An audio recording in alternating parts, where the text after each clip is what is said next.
We've had psychics on this show, usually bad ones, so it hasn't been too hard to debunk them.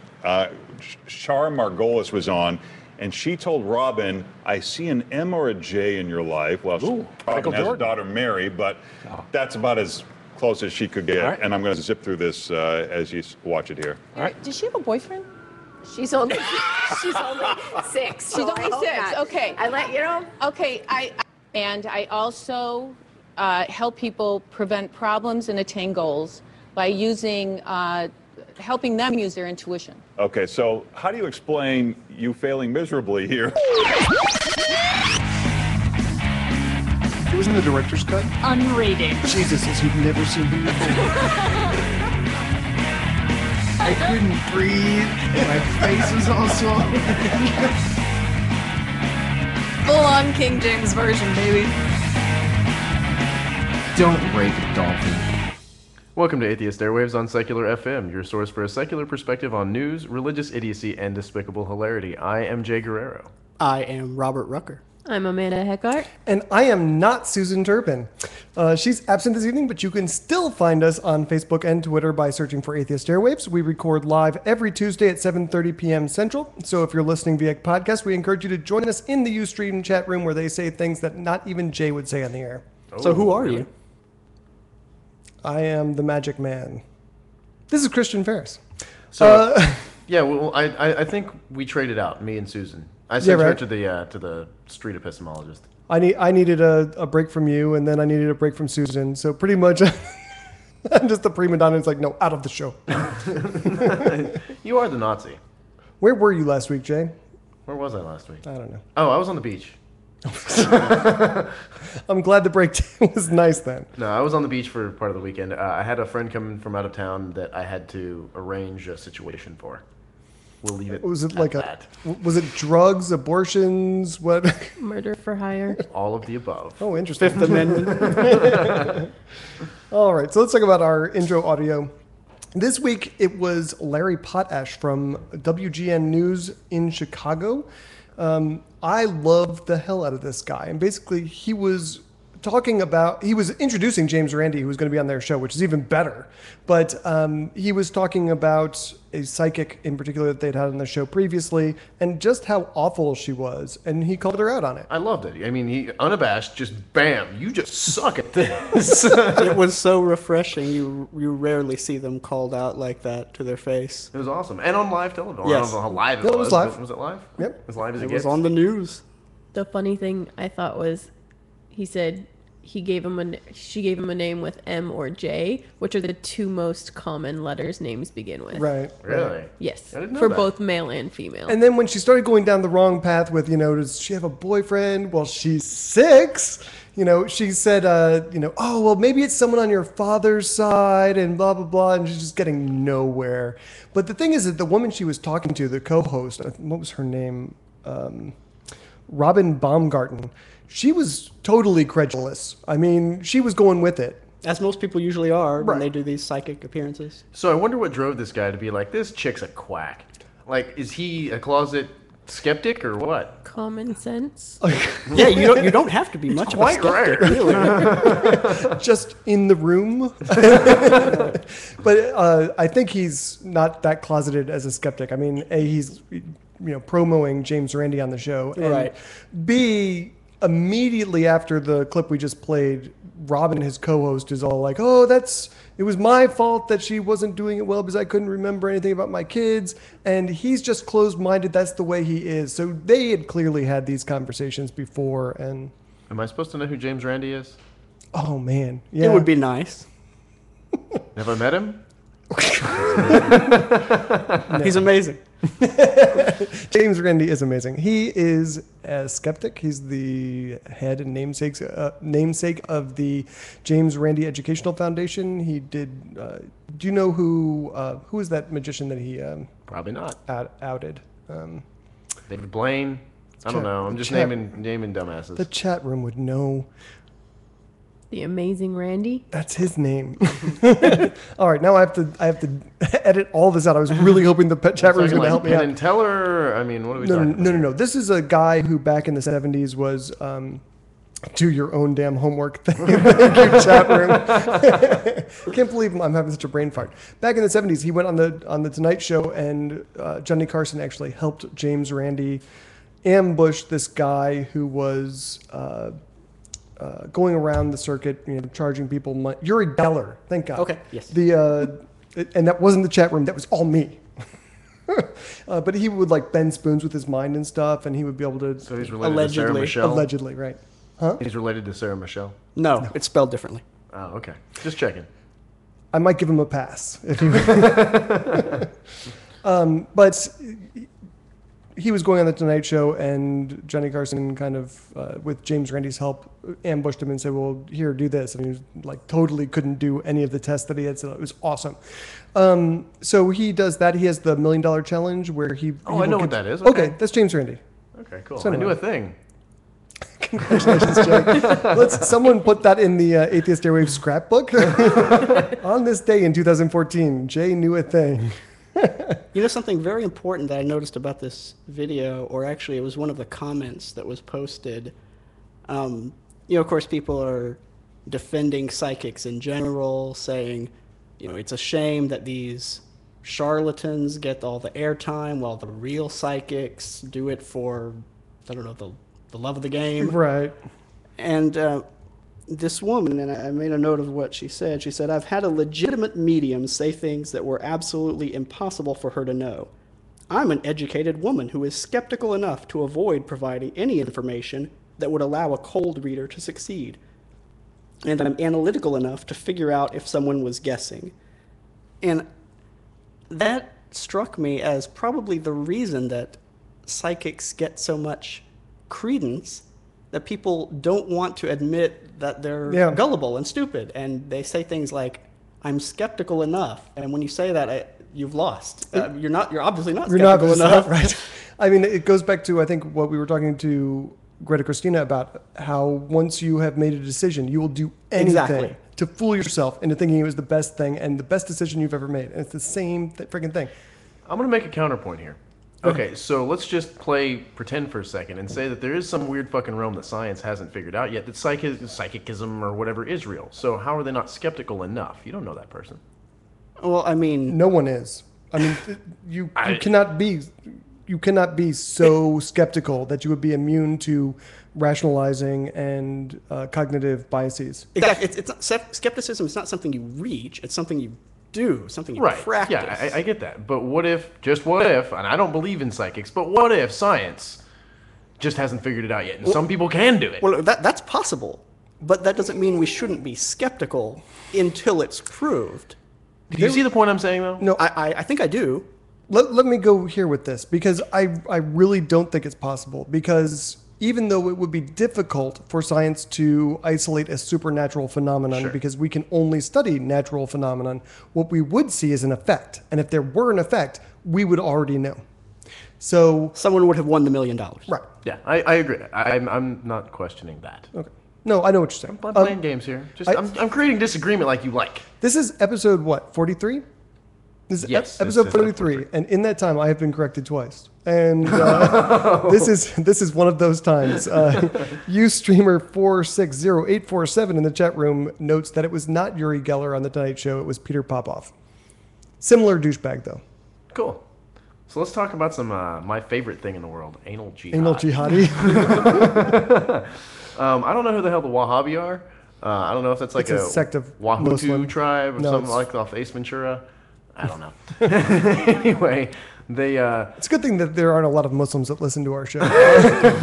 I'm sure that would offend somebody. That's my job, right? Anyway. Now someone's going to edit it and have Christian saying, it's good that there aren't a lot of Muslims. That's a good idea. Oh, God, now they're reliving the Stephen Colbert thing in the chat room. I should not have even brought it up. Can we talk about some anal jihad here? Right. Two things better together. Yeah. So basically, I don't know who the hell these people are, but this guy calls into this weird, like, I don't know, jihadi television show. He seems like the Pat Robertson of I don't know what he's doing, but he's fielding phone calls or emails or something, and he gets an email from a radical Islamic guy who wants to commit an act of martyrdom, but he's found this sect of crazy fuckers who have decided that they have come up with a new way to create or to commit martyrdom, and that is by shoving explosives up their ass. However, they have to be sodomized first in order to widen the anus. You have to fit more in there. Right. Do more damage. So the ultimate answer was to his question of, is that okay? Because sodomy's, Well, not first, all right. before we even talk about what the answer was, I mean, doesn't this just seem to me, it seems to me like some dude out in the middle of the desert, No question. looking around at the other guys. He's got a computer and he's like, there's got to be some way around this because that guy is so hot. they're sitting around the campfire trying to figure out how can we get around this no sodomy thing. Shove bombs in his ass.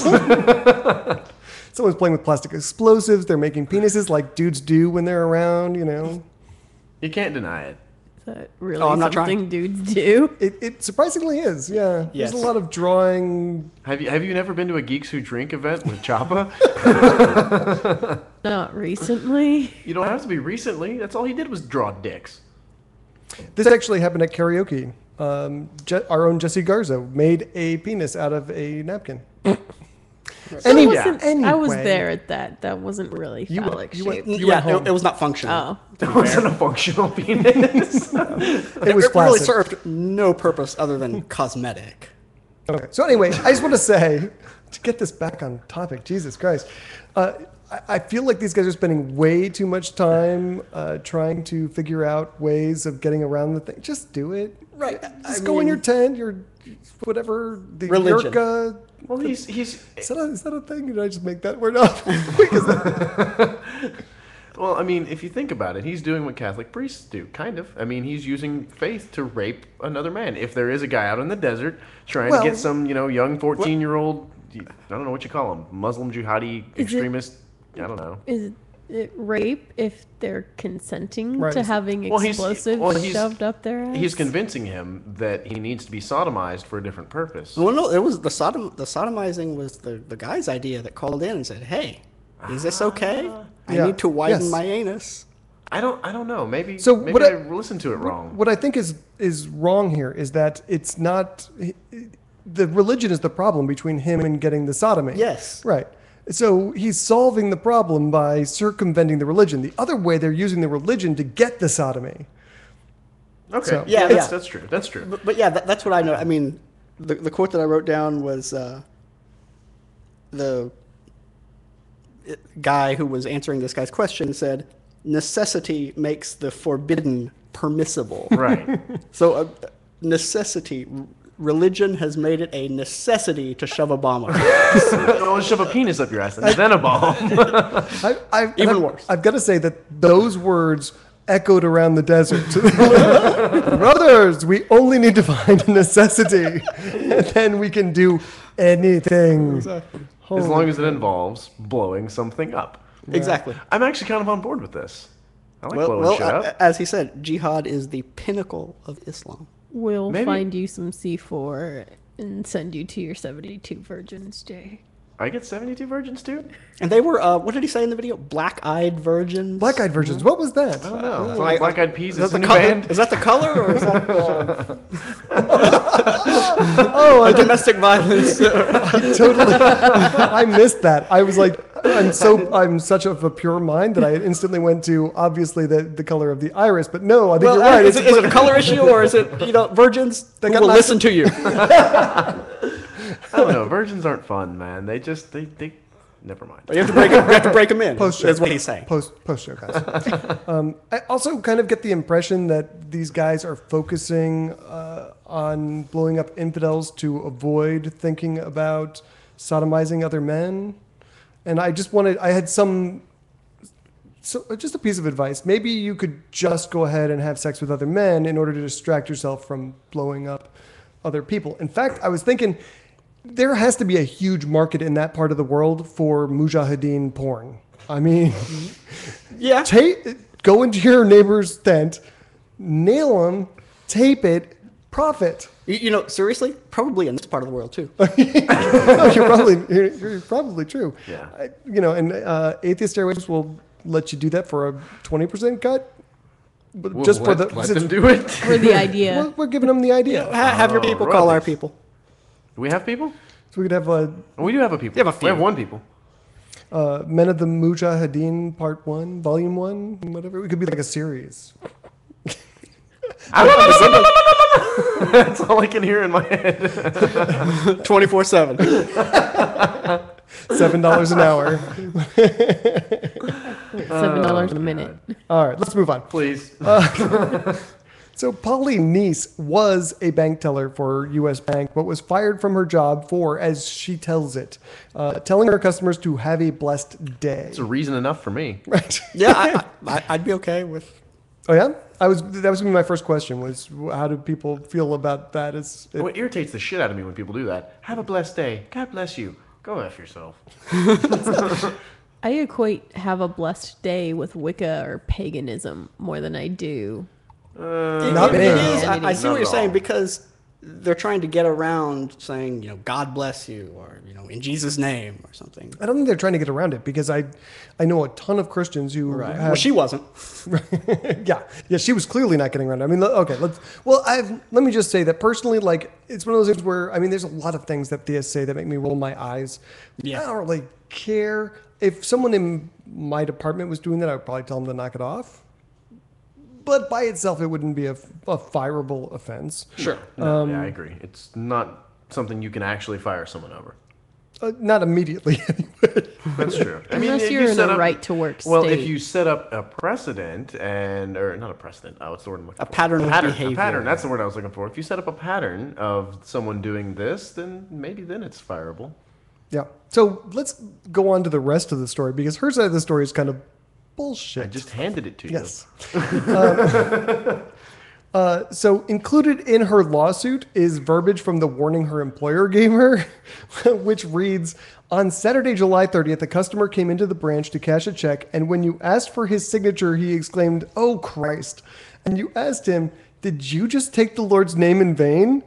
And he answered you with, "Jesus." You again asked him, "Did you just take the Lord's name in vain?" and advised him that you wouldn't tolerate him doing so in your presence, and then proceeded to talk to him about salvation and telling him that it would be the most important decision he would ever make. You also quoted Bible verses for him to read. Now, can I just say that is the best response that guy could have had? Yes, that was brilliant. It's like, oh shit, here it comes. But on the other hand, what's this guy getting pissed off about? A signature at a bank? Oh, he might be a total douche, but he's okay in my book now. It was a good comeback. I just love it. It's just like, I mean, that's the exact thing that I would say. The second someone, if I accidentally got someone to start talking that nonsense to me, it's like, oh. Accidentally. So anyway, there's more though. Yeah. It didn't end just there. So at the next Christmas, she started handing out ministry cards to her coworkers. I have no idea what a I've ministry never card seen a is. ministry. And I don't want to know. I don't want, for sure. I don't want to know. I've been offered ministry bread, ministry bracelets. I don't know what the hell ministry cards are. Whatever it is, it sounds super annoying, and I don't want one. She was given another warning and told not to discuss her faith with coworkers or customers. And then she had another rash of complaints about her from customers. And after she got another warning, she actually told her boss, "Well, fine, I'm just going to tell everyone have a blessed day." And that's when they fired her. And at that point, she said she felt very persecuted. Wow, yeah, this is the Christian persecution we have going on in our country. Right. It's real, guys. Real. I just harassed dozens of customers, all of my coworkers, repeatedly, despite being told not to. And then, out of nowhere, they fired me. Yeah. Practically a burn the Christian at the stake kind of situation. Can we still do that? Define can. I mean, are you talking about legally or physically? Because physically, I think we probably could. We could find one we could take. I like this idea. All right. Let's move The on. opinions of Jay Guerrero do not represent the opinions of Corpus Christi Atheists or Atheist Airwaves or any of its affiliates. And that's pretty much true of anything Jay says. I think Mr. Grime approves of you much more now. By the way, Jeff says he has a trademark working about the Anal Jihad. All right. Probably not a bad idea. Yeah, for sure. I mean, we got to make sure we can get our 20%, right? That's right. Our legal counsel has declared it so. All right, so our brethren to the north, the Metroplex atheists out of Dallas, Fort Worth, Texas, have stepped up to the plate in the wake of Brees v. Galloway, the Supreme Court ruling that prayer before city council meetings is completely constitutional as long as they aren't discriminating against other religions. The Metroplex atheists went to the town of Rowlett, Texas. Does anyone know Rowlett? Rowlett? I have no idea. But they asked the city council if they would be allowed to give a secular invocation at the beginning of one of their city council meetings, and they were flat out told, no way, never going to happen, GTFO, Nope. The Freedom from Religion Foundation then sent the city a letter saying, that's illegal, and you should really change your mind pretty quickly, or our lawyers are coming, and they're bringing hell with them. The mayor has basically given them the finger about this. Mm-hmm. That was amazing what the mayor said. Yeah. Mayor Todd Goddell said that their policy requires the prayer giver to have a church, temple, or whatever within the city limits. And I know everyone's going to be shocked to find this out, but apparently there are only Christian churches in the city limits. My body is my temple. Oh my God, that's amazing. Someone called the Metroplex atheists. Immediately, we have dozens and dozens of temples in our temples far outnumber all of the churches in your dinky little town. So the mayor said, quote, now they say we're discriminating against religions that don't have a location in our city. Then they said they wanted to pray to the spaghetti god or Neptune or something. So we said, look, we're not going to make a mockery of the system. We're asking for blessings on the city. It's like two things, buddy. I mean, first of all, you're making a mockery of your system by invoking an invisible entity to help you. It's like maybe you could do your job and then you wouldn't need an invisible superhero to help out your stupid city. The other is that he's apparently making all of that up. He's the Metroplex atheists say that they have no idea where he got the spaghetti monster thing from and it's not anything they've talked about or are going to do. He's been Googling.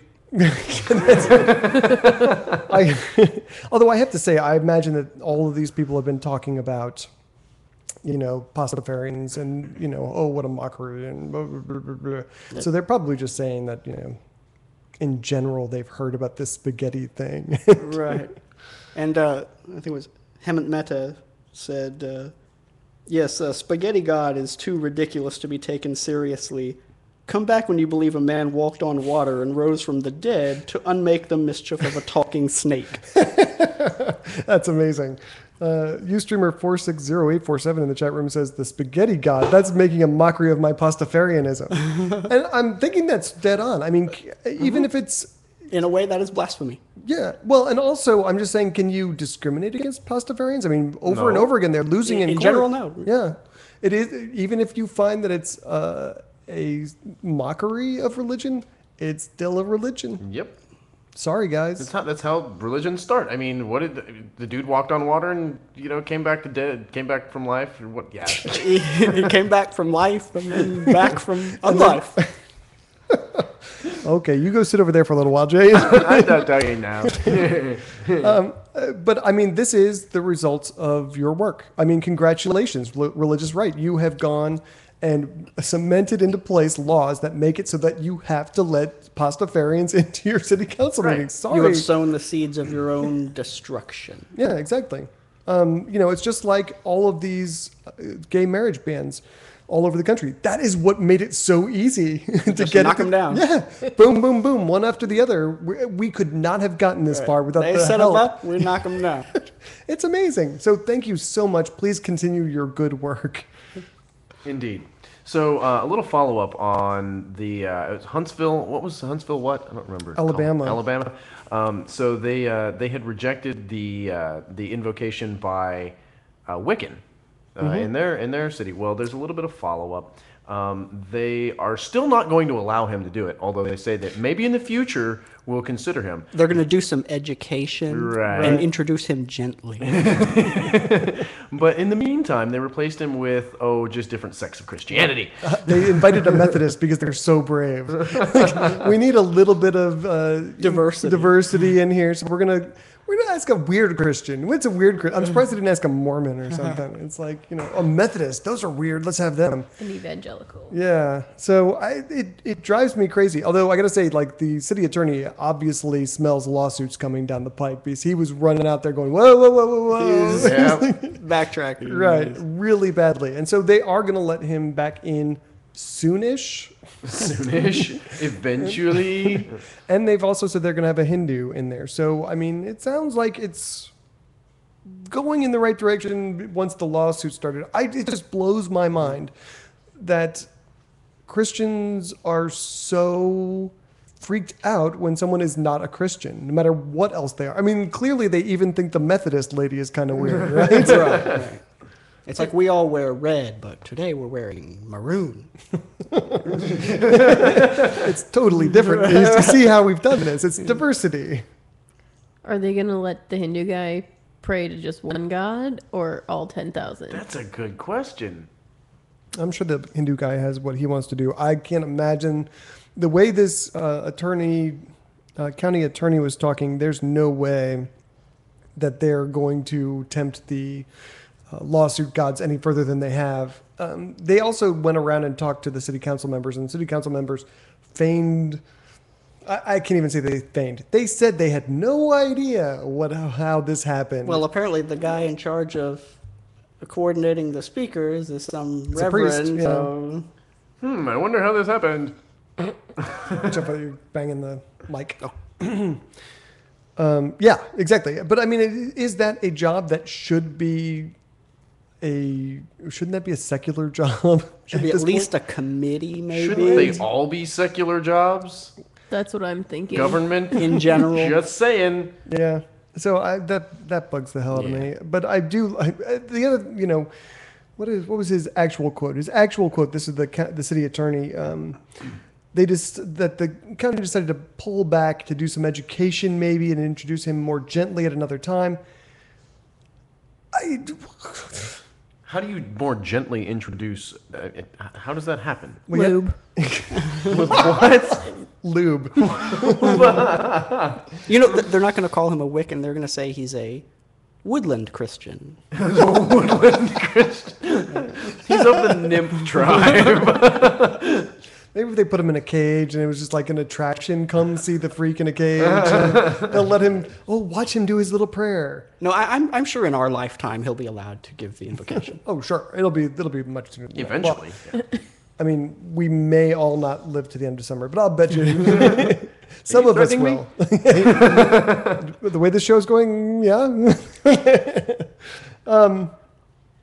All right. So let's talk about the real second most popular religion in America. Let's. A recent study by the Association of Statisticians of American Religious Bodies, which is an exciting club if you need people to party with. Those are the guys. You want to go out with these people. The Association of Statisticians of American Religious Bodies party hard. I bet they can all together kill a case of beer. I mean, in terms of statistics, those are pretty interesting ones. Which ones? Religious statistics. Religious statistics, yeah. Those are pretty sexy. Well, especially since, their statistics show that, most of us are Christians. All right, let's go have half a beer, guys.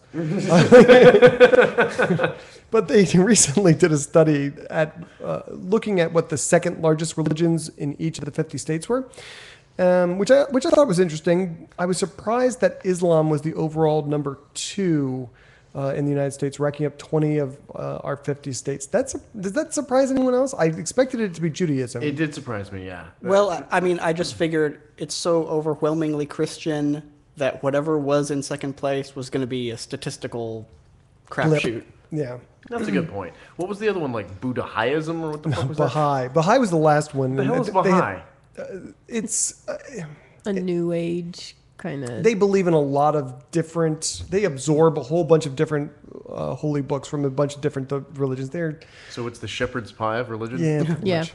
To give an example of what I was saying, I think in Arizona, the number 2 was Hindu, Yes. but Hindus make up 2% of Arizona's population. Yeah, but that's still. I mean, I mean, atheists are 3%. So I mean, I'm gonna ask if I didn't even think about it till you brought it up, but there are a lot of reservations in Arizona. I have a. Oh, you want to know what they counted? When I was in Arizona, I had a lot of reservations about the whole experience. Did you eat some cactus? No, I'm just talking about the people. But go ahead. Okay, but no, yeah, I'm wondering if they left out the non, I don't know what the hell they call the reservation land. It's non-federal or whatever. Right. Right. That would have made their job a lot easier, probably. Yeah, I'm wondering if they did discount that. Many of It's a them, legitimate question. most of them are Christians though, so it wouldn't matter. Yeah. I don't know about most, but yeah, probably a good number. There's a large portion of them that are. I think it's more than half. I think of Native Americans in this country are Christians. I wouldn't be Chat room, surprised. chat room, can you verify for us? See if I'm wrong for a third time in 43 episodes, but I'm pretty sure that's the case. I'm gonna strangle you. Now, with your there's a ball different sack. question whether it's true, whether that's true in Arizona. Oh, right. But I'm talking in general.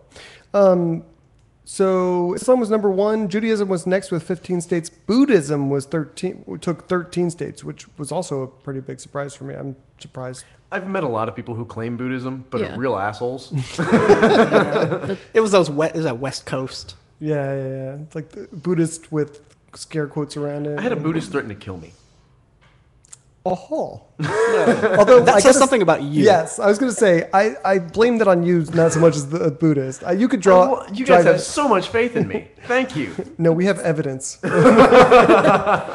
right. So anyway, Hemant Mehta, the friendly atheist, made a really good point this week about that, which is the actual second largest religious persuasion in every single state in the union is non-religious, atheist, agnostics, unaffiliated.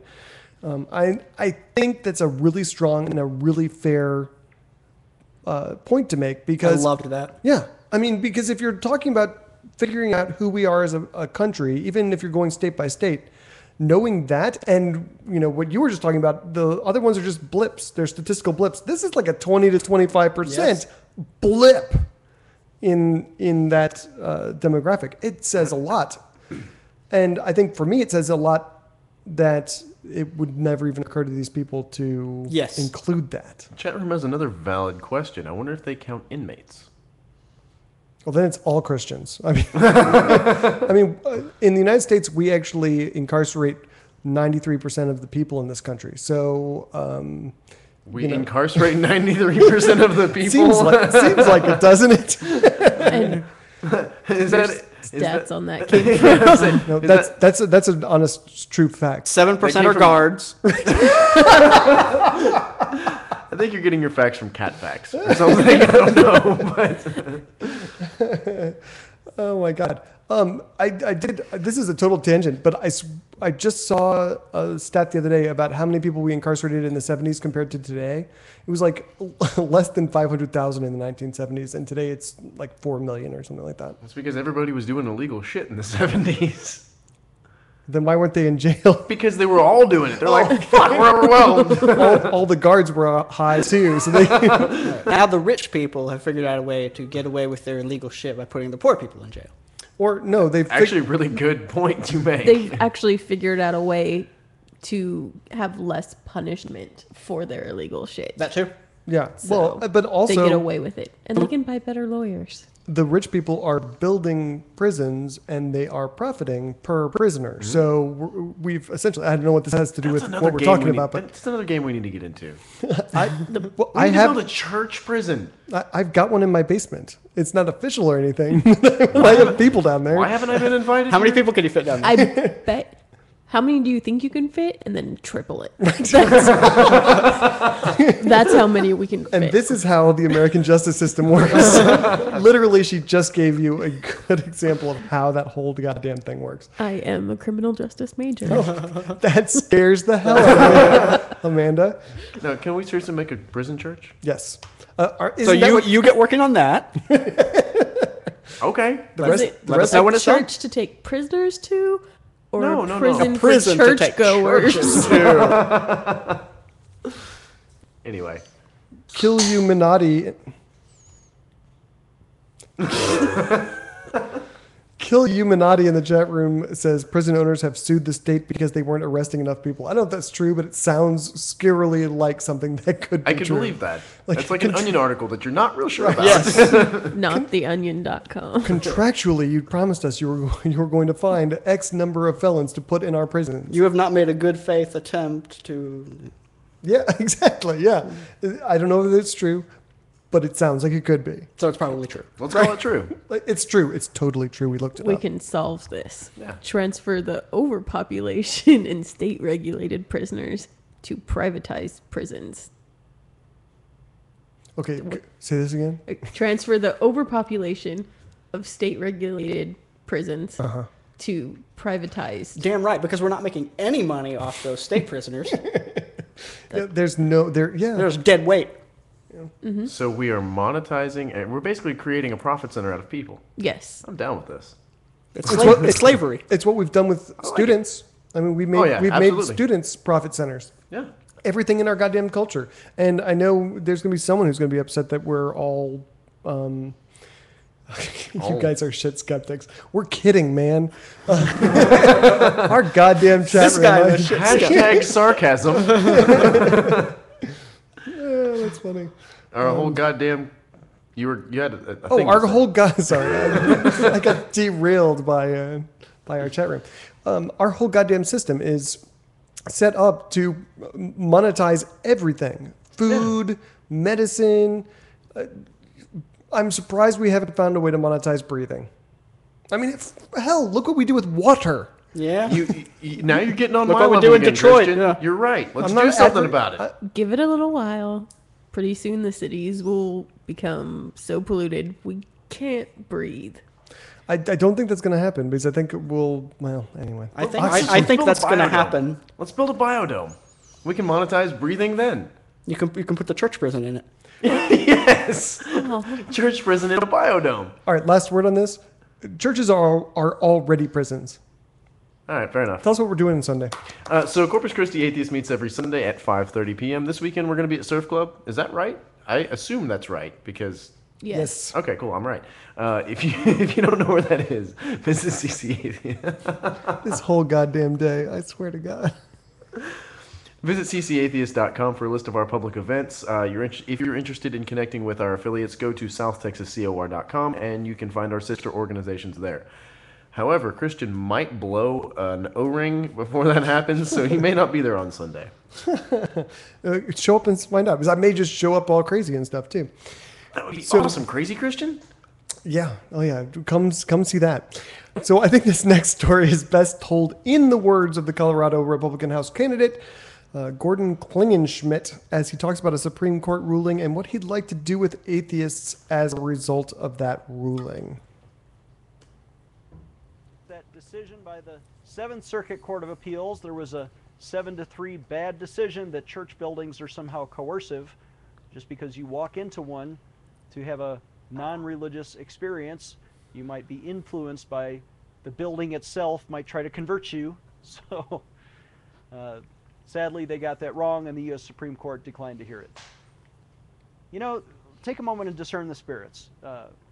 If the atheist complainer is so uncomfortable when they walk into a church that there's something inside of them squirming and making them feel these feelings of hatred toward the cross of Jesus Christ, don't you think it's something inside of the atheist complainer that's wrong? I have a solution. Let's do an exorcism and cast the devil out of them, and then they'll feel comfortable when they walk into church. They won't have that squirming and that torment inside of them, but they'll be free to enjoy the worship of Jesus Christ. They'll be free to enjoy Almighty God, or even just a non-religious ceremony. They won't at least be offended when they walk into a church. They need to be filled with the Holy Spirit of God. I like the squirming inside of me. And being filled by the Holy Spirit, with the Holy Spirit, excuse me. Yes. You like being filled with anything. Whoa! I was going to make a joke about atheists having demons, but he took it literally. It's not a joke to him. I swear to God, though. I volunteer to be exercised by this guy. I mean, you can. Really? I will sit there for 10 hours. He can exercise me as long as it's not one of those, inhale smoke for 10-hour exorcisms. As long as it's not one of those kind, he can throw holy water and chant at me all day long, and then we'll see if I no longer believe in separation of church and state. Seriously, I haven't been in a church in like 10 years, and I still hate the cross of Jesus Christ. Can we get you to learn Aramaic before you do this? Oh, that'd be great. That would be excellent. Like, I'll just eat a lot of pea soup before I go and Fuck. vomit everywhere. Fuck with them. But the other thing is that God has to be the most impotent being ever devised by anyone. I mean, he allegedly used to do all kinds of badass shit. He used to part seas and destroy towns and Send plagues. kill people by the millions, and now he can't even make me not uncomfortable when I walk into a church. He can't even make me feel okay about it. He used up all his mana.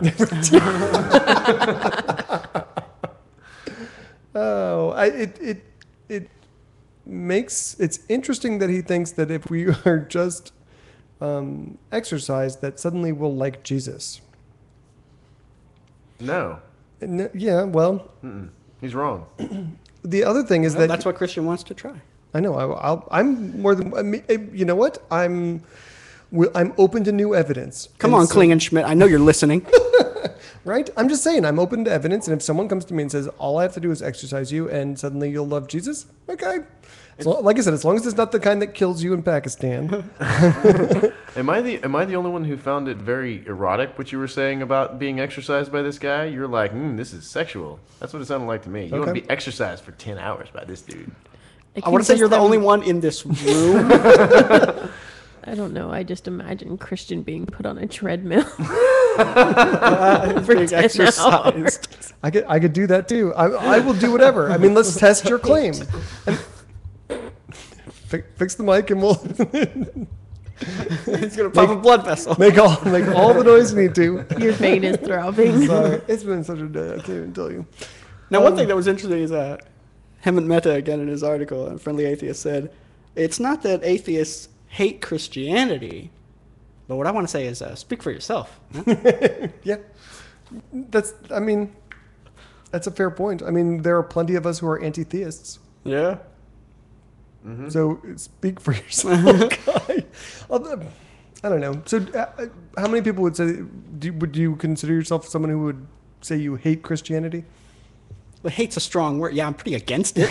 I love you. You think about it for like half a He second. didn't even get it out of his mouth, like the entire statement. Yeah, I'm pretty against it. It's a pretty strong yes. Wow, hate is so awful. I totally do. I don't think I'm to hate yet. I'm still a live and let live kind of like, if it weren't for Christians, Yeah. If wouldn't be so bad. It's just kind Well, live of and let there. live. Well, I go the other way around. I think that Christianity is tons worse than most Christians. Because most Christians, pull the ejection lever on the worst parts of Christianity. I would say, I believe in freedom of religion. I believe you should be able to believe whatever nonsense crap you want to. I agree with Robert that Christianity is crap. I don't hate Christians. I find guys like this really annoying, but hate the religion, love the religionist. Okay. Is that your new slogan? No, no one quote me on that. It's live and let live. Like, I'll live here, and they can live in the church Biodome prison. And show title. No, I'm kind of on Hecky's side to a certain extent. I mean, yeah, you guys are just such extreme end of raw atheism. So what are you saying, Jay? Because I felt like she was more raw than I was. No, I think, not in your statement there, just your general activities. I don't think I was that raw. I mean, it's the religion is pretty inert by itself. It's taking people who translate that and apply it to their daily lives. No, I agree. Because if nobody's out there practicing this, it's not doing anything. But Christianity does not exist without people. Well, Right. I mean, the Christianity is a book, basically. Oh, Well, a it's conglomeration It's a set books. of rules. It's more than that, but Greek mythology's still around, but it doesn't have practitioners anymore. Yeah, it does. Not many. Not It many. has newly found practitioners. I'll bet you there's always been people who've been practicing that. What Christian is saying is that once a religion loses all of its followers, it's dead. And that's true. But at the same time, the religion itself isn't what causes damage. It's the people following the doctrine of that religion. It gives them an excuse. Yeah, though. I get that. But they're still humans. It's like saying fucking spoons made me fat. It's the same thing. You were fucking spoons? How did that make you fat? Well, we're not going to go into that right now. Spoons are much more useful than, say, the Bible. No, I don't. Well, I don't know. It apparently you can stops beat the shit out of bullets. somebody with the Bible. Well, you can beat them with a spoon, too. It's much less effective, though. Yeah, talk to my mom. It's also really Mom. good for the cysts that you get. Call them Bible something cysts. My sister had one at one What? time. There's like I've never heard of this. A Bible cyst? like Bible thumping cysts. I'm going to sit here until you explain that. It's cyst is somewhere usually on the hand, and all it takes is a good whacking. And people have used You pop it. Bibles to pop it. Okay, so Be they're healed. using the Bible as A tool of healing. a tool of healing. No, the spoons were the healing. Weren't you saying the Bible caused them? I swear we should probably... No. But a spoonful of medicine. Okay. Homeopathic medicine? We're way Please off. save Okay. us, Jay. Okay, so let's talk about a new story. So talking of hate, the pastor in this little shitty town. Ganglion. Sorry. Ganglion cysts. Okay, the pastor in this little shitty town, the name of which I don't recall. He was kind of a new pastor, and he came into the church, and everybody's like, "Whoa, this guy's extreme, but we're going to give him a chance." Until he decided that in one of his sermons, he was going to single out a couple that had a dying child and tell them that it was their fault for sins that they had committed, such grievous, heinous sins that they had committed, that God was killing their daughter. I like this As guy. just punishment for their sins. I like it. And you said God was weak and impotent. He killed one kid. Come on, give him a little credit. So first of all, he's trying to kill a 4-year-old and has so far failed. I will go toe-to-toe with God tomorrow. He tries to kill his 4-year-old. I'll try to kill one of my own, and we'll see who wins. Another thing for the chat room to edit. Wait, you get to kill one of your own children? I don't have a 4-year-old. He doesn't have a 4-year-old either. We're just going to pick random 4-year-olds and see who can kill them first. This is the best idea I've ever fucking heard. Well, if we're talking about punishment, maybe killing them slowly is better. Okay. But so he's torturing. So we He's get to torture torturing. 4-year-olds? Can I get in on He's this? escalated. I gotta say though, the way I bet I could still do it better. I don't know, bet I he's could. I could freak out these parents tons quicker than God is doing right now. Can I get in on this? I work alone. He's still doing a bang up job in those starving kids in Africa. Yeah, but no one cares about kids in Africa. Filter. Starving. You see this? Filter. You're welcome, It's Christian. back. But seriously though, that really disturbs me a lot about religionists, because they really have like this horizon that ends at their yard. And so they'll talk about how wonderful this world is and have no concept of what's going on down the street, what's going on overseas, what's going on. Who has no concept? Sorry, I tuned out. Religionists. I'm just saying that they have a horizon that extends, oh, God is so wonderful, God is so great, because nothing bad has ever happened to them. Meanwhile, tens of thousands of children are dying every day. And because it's out of sight, it's out of mind, and God is wonderful. So And then you're when it saying- happens to your kid, God is still wonderful, and this preacher's an asshole for telling me it was God. That's exactly right. So you're saying we should kill more kids here? So the really good thing about God this, should kill more kids. the really what I good thing about this though is like 70% of the parishioners of this church walked out the damn door. Yeah, they're like, dude, screw this guy. You're a dick. Is that good? I mean, Yes. Yes, good on them. well, but what about? I mean, He wasn't killing the kids. He was just speaking the truth of the Bible. but look, God's an asshole. isn't that what they believe? Yeah. Well, this That is what I'm God saying. does this kind of shit? Maybe the priest is just being an instrument of God. But you're not supposed to say it to their face. You're supposed to talk about it behind their back when they're not around. Didn't the prophets in the Bible say it to their face? Christians today, they're so... But again, this is why weak. Christianity sucks and Christians are largely okay, is because they don't believe Christianity. They believe their own version of it. And what I think is really good, though, is that, someone said something that is truly appalling, and they walked out. And now if they would only do that in the Catholic churches around this country, where you've got guys right here in Corpus Christi, allegedly, who are gang raping kids... There was a gang rape? I made that part up. Wow. But I didn't catch that part of the story. Sounds much worse that way, doesn't it? And if they would not support those organizations and would walk out of those churches too, we could frickin' get somewhere. And I mean, even if they reorganized Christianity light, that's progress. Light? Yeah, like an I mean, ultralight it's already- cigarette? What the fuck is that? Homeopathic Christianity. Okay. You dilute it so much that there's no actual Christianity still in the religion. It's just like they go to church and it's like Sunday assembly. So it's spiritualism. And you know what I thought was good? Humanism. We could call them Unitarians. But apparently this is like a small town, small church, and at the end of the article it says it's quite possible that the church, which formerly boasted over 300 members, will have to close its doors in the coming months. See, The remaining parishioners insist they are hoping for a miracle. Cheer. I like this guy. I'm telling you, he's doing our work for us. I think he came from a different kind of church. He should spread his gospel.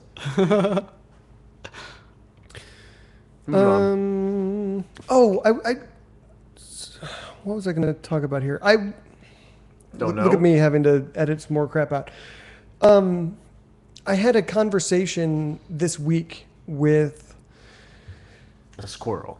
a group of people who someone had posted online this thing about how God will give you if you believe in God, he will give you a job that you're not even qualified for. Oh. And that is called favor. And what really drives me up the wall is that, this guy's talking about all the bad things, quote unquote bad. I'm sure he thinks that they're good things. But I mean, God does no demonstrable good things in your life either. And I wanted to give a quick shout out to Peter Boghossian again, because I've been using his damn street epistemology thing. It works so well. I got all of these people to completely reject that God does anything for you. I didn't go so far as to challenge that there's a God. I was like, I'm just going to quit while I'm ahead, because they all rejected it at the end after I just asked them questions. You turned them into deists. Pretty much. So that's the first step? Yeah. That's a pretty big step. Once you realize God doesn't do anything, it's just a half step to the left to say he doesn't exist. We'll have to actually pay attention to that whole thing. But I mean, God doesn't do anything good either. I mean, they're really upset about God getting the credit for this evil stuff. Demonstrably, God does nothing good for people. Uh-huh. Okay. Yep. Why don't we I open don't think any of us are going to disagree Yeah. with you on that. Not controversial Are here. we gonna open the phone lines? Let's open the phone lines before we move on. So we're gonna queue up the call-in line. Are we doing Skype again? We're doing both. Okay, so you can. Yeah, we are. Okay, yeah, you can Skype into us at Atheist Airwaves, all one word, or call us at 515-51-WAVES. That's 515-519-2837. Have something to offer to the conversation, and turn your crap down when you call us. So speaking of other crappy pastors, this next one is kind of a feel-good story about how non-judgmental Christians are, really. The New Gospel Outreach Church in Scottsdale, Kentucky, hired a pastor despite his troubled past. In 2005, Roy Neal Yoakum was arrested for raping an 8-year-old boy in Tennessee. When he applied for a job with the new church, they found out about it, and they say they called the Kentucky State Police and Kentucky Attorney General's office, and say they were told that there was absolutely nothing illegal about hiring a former child rapist to be a pastor in your church. And so they said, good enough for us. In fact, the new interim pastor, Stephen Bratcher, said that they were firm believers in the Bible, so that if God's forgiven you, then we're in no position to treat you otherwise. Well, to be fair, I got the impression that the police really had said, yeah, it's fine. Maybe they thought a church is a good place for him. I mean, now the police are covering their asses and saying, yeah, that was totally illegal. But Right. Anyway, forgiving people is a great philosophy, especially when you consider what happened after they hired him. Pastor Yoakum was arrested last week for... Anyone want to take a guess? Fucking a goat? Not a goat. Child Fucking a sheep? molestation. Child molestation. He raped a 14-year-old boy in his congregation. well, at least he wasn't 8. Fucking a kid. That's what I said. Fucking a goat. Moving on He's up. improving. He's moving in the right direction. Any day now, he's going to get to the age of consent, and it's going to be all happy days for this guy. Wait, even if he's raping them and they're of the age of consent? Well, so this latest one. It sounds like was statutory rape. Right. They had some kind of They relationship. had a relationship. So there were text messages. They didn't release what they were, but they said that they were very intimate in nature. And like they basically said, this pastor sent a breakup letter to this 14-year-old boy and said, we just can't see each other anymore, and called him a liar for something. But it's like, you're having sex with a 14-year-old boy. What kind of standards do you have, guy? Suddenly lying is the line you can't cross. That 14-year-old was hot. Allegedly. He had standards, damn it. The other thing that really, really was interesting about this to me was that this man was working for no salary. I saw that. That was great. And they made that sound like a good, like that made him a better person. It's Like a pedophile is willing to work with kids for free. What a saint. Give him a medal. Okay. But seriously, that's what it was. He was there for the kids, you idiot. He didn't care about the money because he wanted the kids. And you gave them to him. Very nice. Good job. The other thing that this pastor was saying that was just killing me was he was urging the public not to distrust their church. I'm like, you hired a child molester, you brought him into your organization and gave him access to children. Did they disclose that before? And I really doubt it. They don't say, but I really doubt that. Why don't they just put chastity belts on these fuckers? Child fuckers, excuse me. Because they have civil rights. Well, I mean, It's got a constitution. we could just throw them in prison. Well, now The Biodome. the Biodome. All right. So this next article that I threw in here, I really just did just for the sole reason that it cracked me right up because it's like nerd crime, and I just love the hell out of nerd crime. It's more than nerd crime. It's pretty serious. Yeah. I mean, it is, but it makes me laugh because it feels like nerd crime. A 14-month investigation has uncovered an illicit peer review ring. A number of individuals created fake aliases in order to give fake peer reviews to studies to be published in the Journal of Vibration and Control. Shut up, Jay. Did you know about this? Who did it, Jay? My brain went in a totally different direction. As a mechanic, I'm like, that's fucked up, man. Did you write this article? What was it? Hydraulic engine mounts. A survey. It was not me. So My name is not Cheng.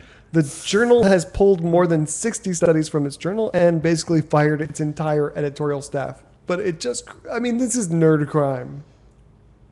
Yeah, it is nerd crime. Yeah, it's like the whitest collar of white collar crime you can get. It's not even white collar crime. It's like, pocket protector crime. And if I can get nerdy about it for a second, they point out this article has only single blind review. Yeah. What's up with that? That makes it so easy for this kind of thing to happen. Exactly. So, yeah. At the same time, it's hilarious as hell. We've got organized crime, science syndicate, which just blows my mind. But, I mean, it is serious because it's corrupting science. And, I mean, it can waste a lot of people's time. Oh, it can kill people. It can easily kill people. I mean, when you're talking about vibration dampers and shit like that on cars, and not just cars, airplanes, helicopters, shit falls out of the sky. Any place where vibration is required for control. Exactly. Yeah, so it's totally hilarious, but totally not hilarious. Don't do that, guys. Well, it's a good thing that there is apparently this publication called Retraction Watch. Oh, I haven't heard of it. That's the publication that broke the story, I guess. But come on. Retraction Watch, no one's going to Retraction Watch, right? No. I mean, it's like the But they're retraction... doing good work. They're doing a service. Come on. No one's going to the Journal of Vibration and Control either. That's the bright side of this story, is that no one cares about this. But I mean, seriously, I have no idea what I was about to say. Oh, I was going to say, no one reads the retractions in the newspaper, much less going to a site specifically just, I wonder what I've read this week that hasn't been true. No one's doing that. Yeah, a serious scientist might. That. I am too, now that I think about it. Now that I know that Retraction Watch is a thing, I mean, it's going to be on my daily run-up of things to read. Okay, so in other news, there's not a whole lot of talk about this, but it's awesome. Cosmos was nominated for 12 Emmys. Nice. Yay. Good job. They are... Those Emmy nominations include Outstanding Documentary or Nonfiction Series, Outstanding Art Direction, Cinematography, Directing, Writing. So there are 12 nominations compared to Carl Sagan's Cosmos, which received 5 nominations and won 3. I would be... All the categories were different back then, though. Yeah. I mean, I'm not even going to tell you what the categories are. It's like Outstanding Individual Achievement, Creative, Technical Crafts. Like, what the hell is that? I have one question. Are all these Emmys cute? What? Okay. Okay, so what I was surprised is that they didn't get a nomination for most badass host. That's the one that, like, there would be riots in the streets if he lost, though. So, I mean, it's just like a public service thing. You cannot have nerds rioting in the streets because they'll, like, peer review shit that should be It'll be anarchy. Yeah, you couldn't do that to the black science guy. That was like, no, it'd be bad. So Neil deGrasse Tyson has said that he isn't interested in doing another season, and people are trying to hype the ratings, but I don't think that they were really that great. It's hard to tell because people have an agenda. I thought they were amazing for a documentary science show. Well, yes. So, I mean, 135 million people watched at least one episode, and it was the largest show for National Geographic. Yeah, for National Geographic, it was insane. It was the biggest release ever. For National Geographic. Was it for National Geographic? Yes. Oh. For Fox, it wasn't doing very well compared to what they usually show. And this is what American I'm saying. Idol or something. You're not going to get a show like Neil deGrasse Tyson's Cosmos on a National Geographic budget. You're just not. No, I'm just... what I was saying is that it was the biggest release, meaning that it was released on more syndicated Yes, it was shows. the widest premiere ever. But in terms of viewership, it really only broke records for National Geographic. And Neil, like I said, Neil deGrasse Tyson says he doesn't want to do a season 2. Somebody call Bill Nye. Chat room wants to know if our phone number is correct. Is it typoed in the thing? It is 515-519-2837. Are we sure that's right? I checked it earlier. Cool, that's right. All right.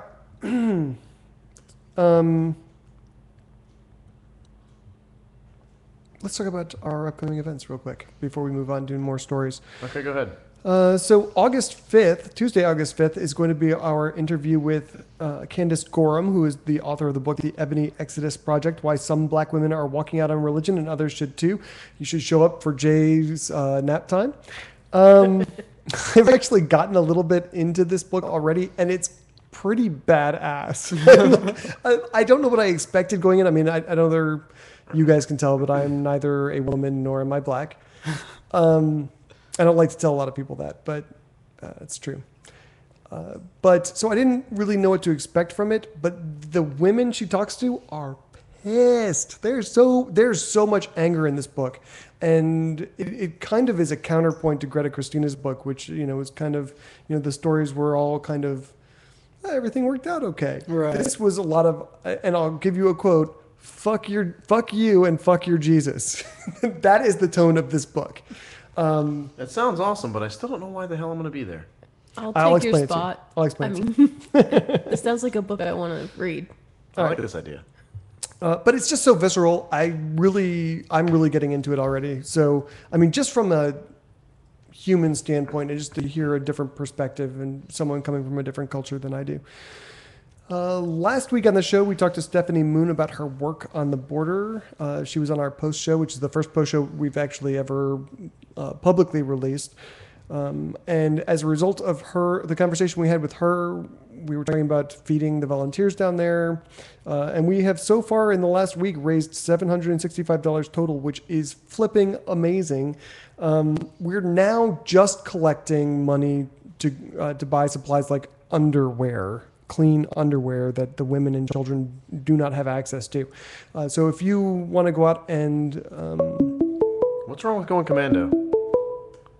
I don't know. We'll have to ask them when we go down there. Valid question. We have a phone call, actually. You're on the air with Atheist Airwaves. Who is this? Hey, this is Stephanie Moon. Stephanie Moon. Hi, Stephanie Moon. Can I ask you a question? Hey, what's up? I can't really hear you. You're super far away. What's wrong with them going commando? What? I can't hear anything you're saying, actually. So let's see if you can hear me. We were just talking about how we're collecting donations to help the refugees out, including buying underwear for them. And Jay wants to know what's wrong with going commando. Dude, I can't hear.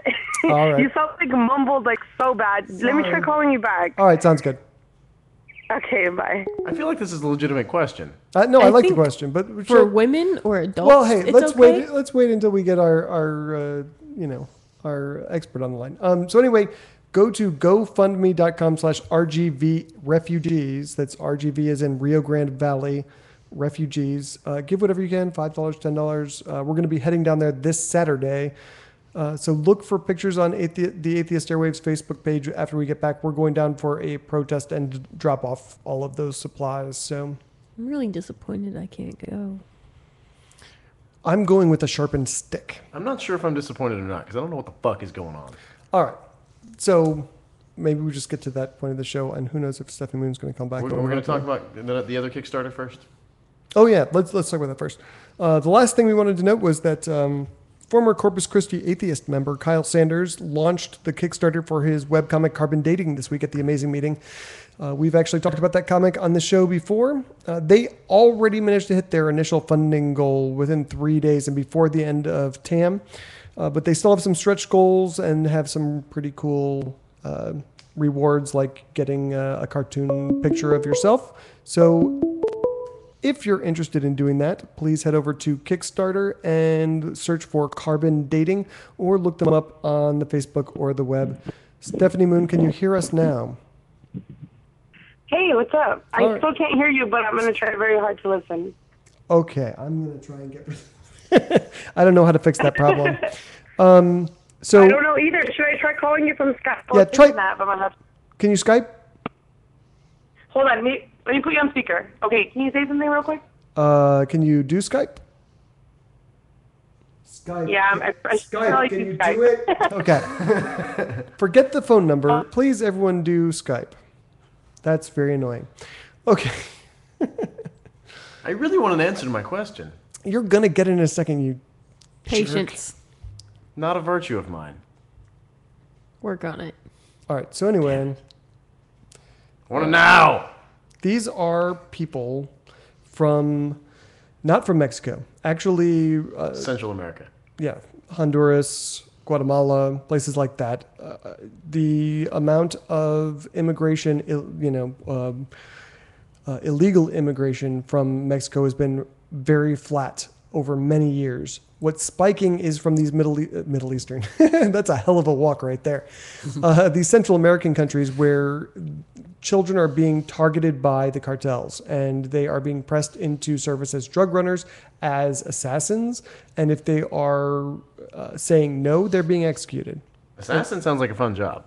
Yeah, but not if you're a parent. You probably don't want to put your kid. I mean, no one's sending their kid to Harvard to become a. Okay, I'm just being an idiot now. Okay, so what's really happening? They're sending them to the United States. Yes. And we're allowing them in. Sort of. Just a quick How do you sort of allow someone in? Well, so here's what's happening. They're coming. First of all, a lot of them aren't even making it here because they're dying on the way. All right. Because there are bandits. They're on a train that derails frequently. They're dropping off overpasses to get on this train and falling off. They're falling asleep on the train, rolling off, losing limbs, things like that. Cool. Not cool. But can I do just a quick side? Joshua and Reb would like us to announce that it's Atheist Airwaves on Skype. Yeah. So please go ahead and look up Atheist Airwaves All if you one have word. questions or statements. So these are people who are leaving their countries because they are being killed.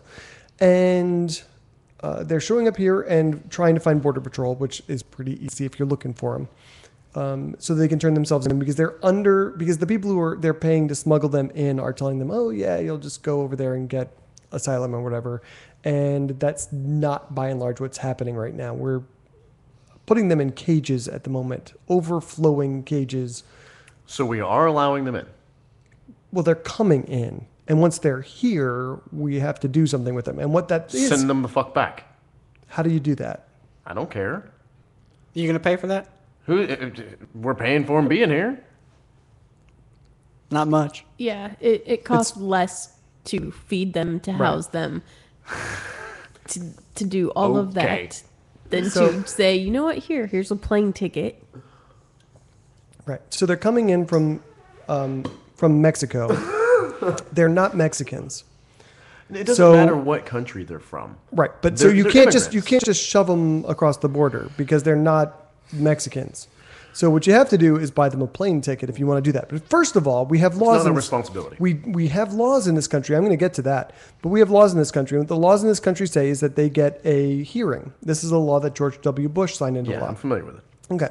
So what has to happen is we have to take care of them until they can get that hearing, until we can determine whether they're here actually and should be given asylum or are just here because they thought it was going to be a fun thing and they're coming over. Sure.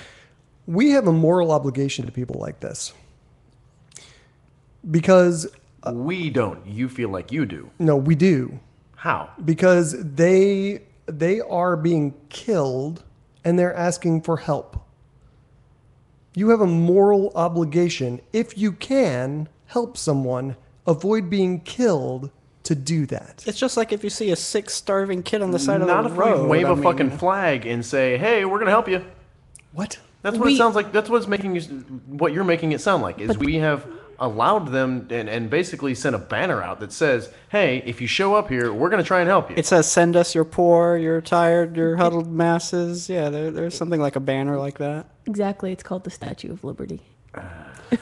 Why do you think that so here's the other reason why we have, and hopefully you'll understand this one more.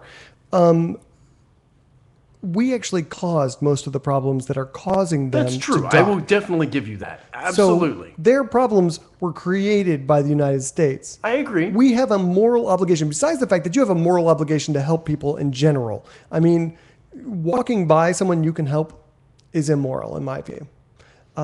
If you actually put the person in the situation in which they need help from, you really have a moral obligation to help that person.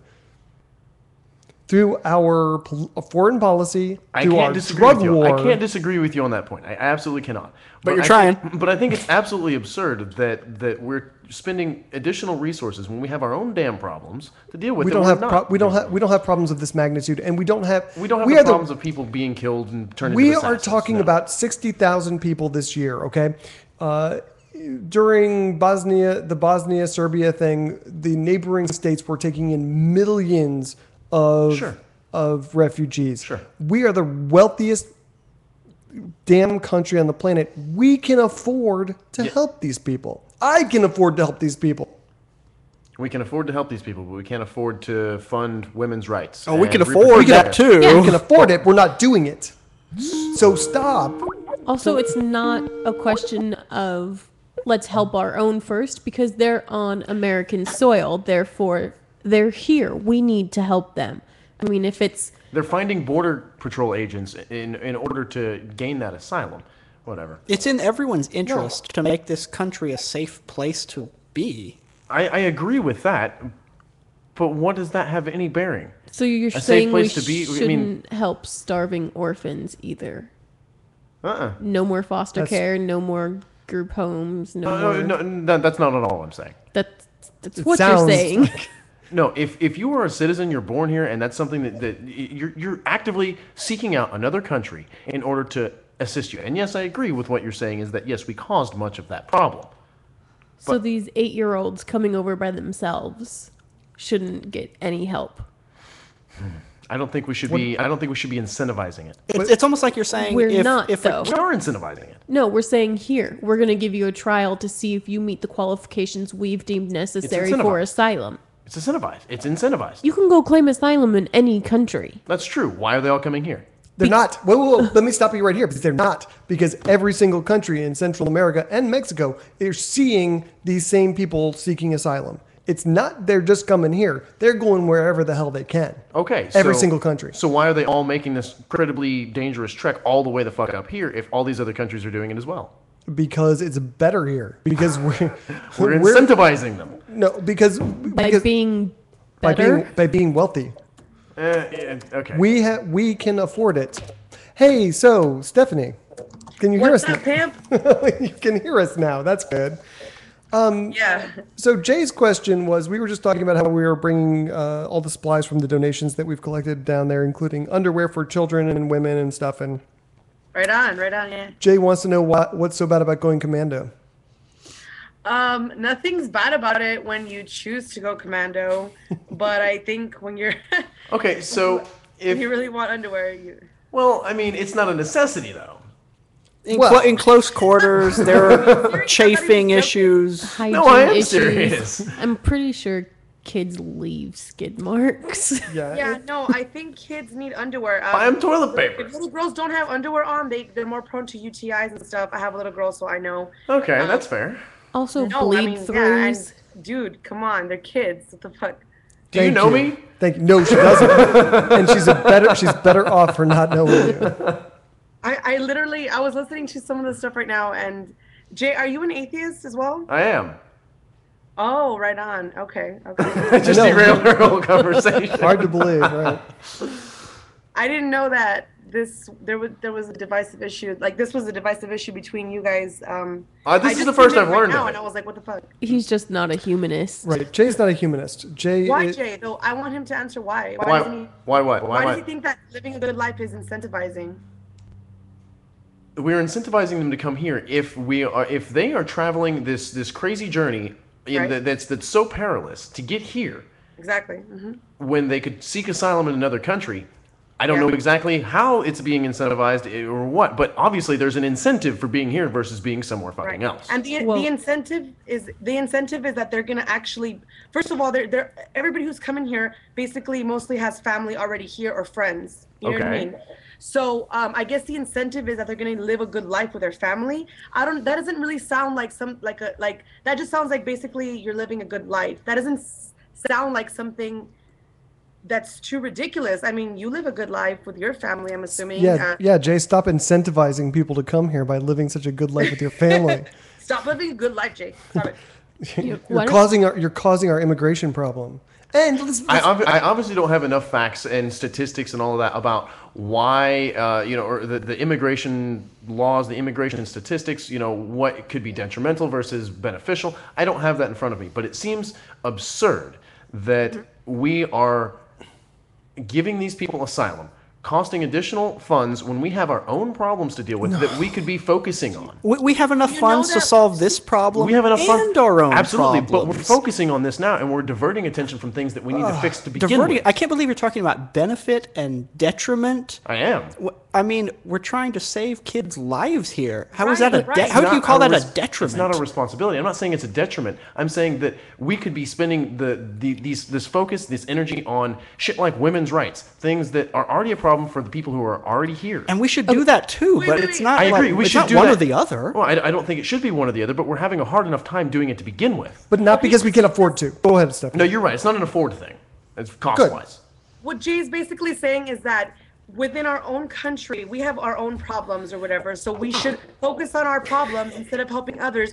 But borders are fucking technically imaginary. You know what I mean? That's true. I agree with you. What stops us? When am I going to say, you know what, let me help out this fucking American kid because, this Honduras kid, he's not where I'm from, so I'm not going to help him. I don't care where they're no from. fucking sense. And it doesn't bother me where they're from. The fact of the matter, in my mind, at least at this point, and as Christian knows, I can be convinced of things with enough time and enough logic, but I just don't see that it's pertinent for us to be helping these people that are coming to us Come over on Saturday. when we have our own fucking problems.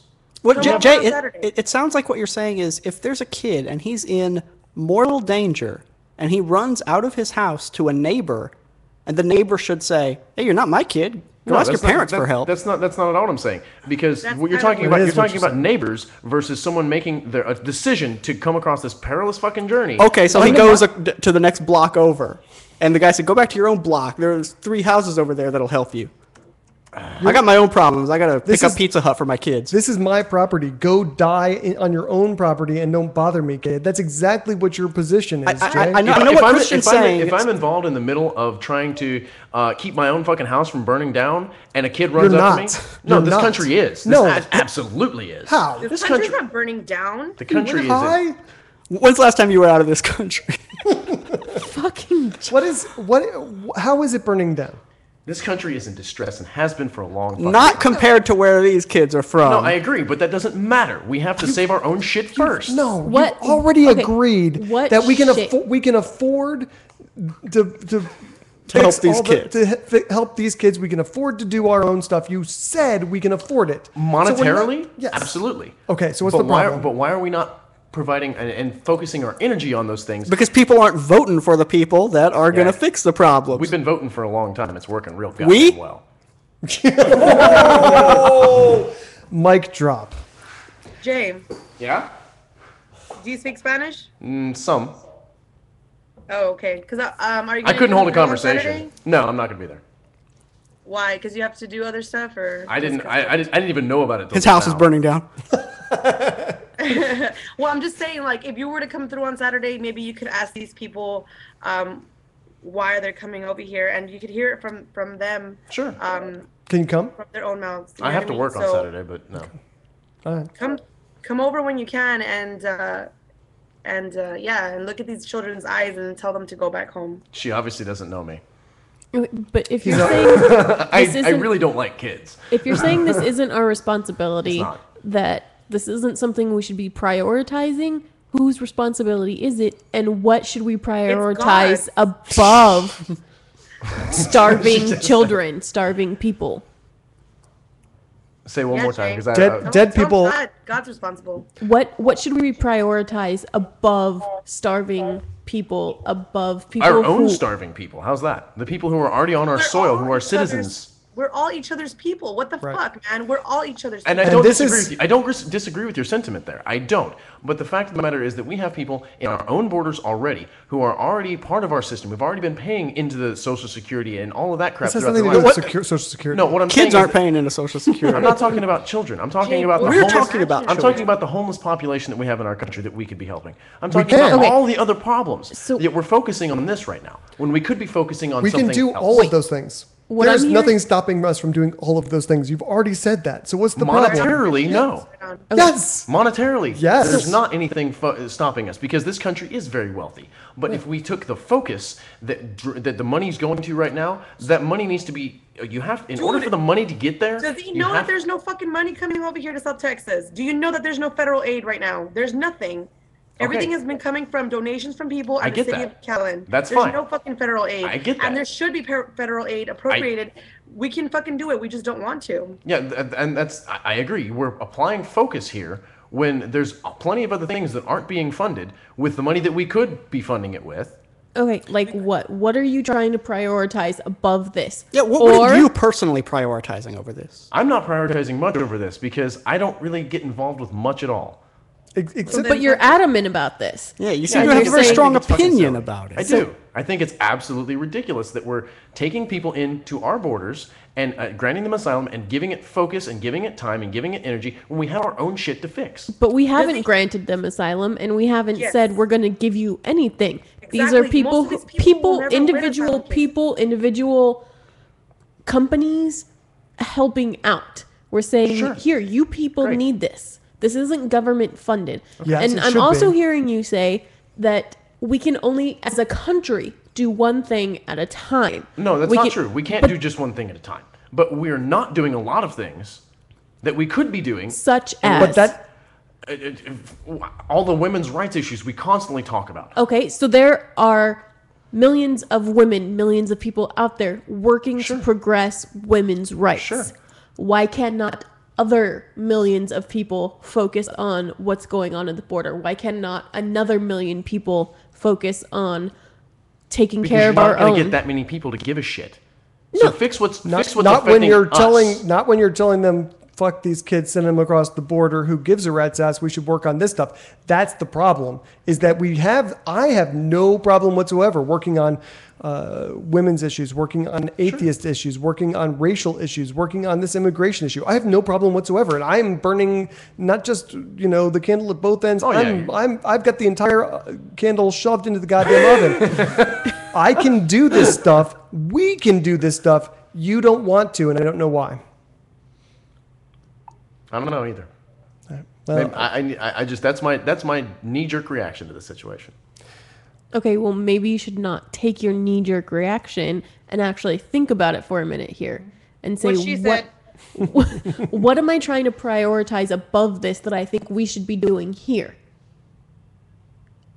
Think about what you would do if you saw someone starving on your doorstep. Okay, what's the difference? Tell me, what's the difference between our own homeless starving in the streets and homeless kids starving on the streets? Our own homeless have already been here. They've already been in our system. They've already paid into things like Social Security. And you don't know that. You don't know that. Do you know how many homeless are there by choice? Vast majority of them. I'm going to say most of our homeless are children. Okay, that's probably true. Okay, so let's put this on hold. Stephanie, can you stay on the line for just a couple minutes? Show. Okay, so let's revisit this again. You think about what you've said, Jay, and we'll pick this back up again in post show. Just to wrap up the show, I wanted to make sure we got to this one story. I mean, we've got a lot of stories that are still here, but I want to get to this last one about Louis Gohmert Pyle, because this guy, I swear to God. So he's back in our lineup again to explain why atheists are intellectual idiots. Yeah, let me repeat that again for you. Louis Gohmert Pyle, Republican congressman from Texas, is about to tell you why you are an idiot. These are some remarks that he made in front of Celebrate America last week, which is a Christian revival event. So grab onto something while I cue this up, because it will, it's awful.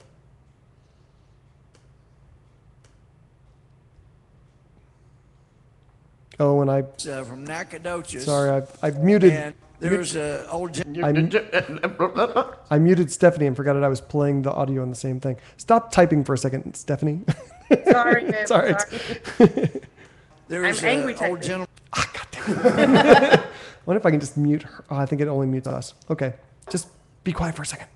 Okay. There's an old gentleman from East Texas, from Nacogdoches. And Bob Murphy used to say, I feel so sorry for atheists. I do. He said, think about it. No matter how smart they think they are, an atheist has to admit that he believes the equation nobody plus nothing equals everything. He says, how embarrassing for an intellectual to have to say, yeah, I believe that. Nobody plus nothing equals everything. Well, you couldn't get everything unless there was something that was the creator of everything. And that's the Lord we know. Okay. The hell is that?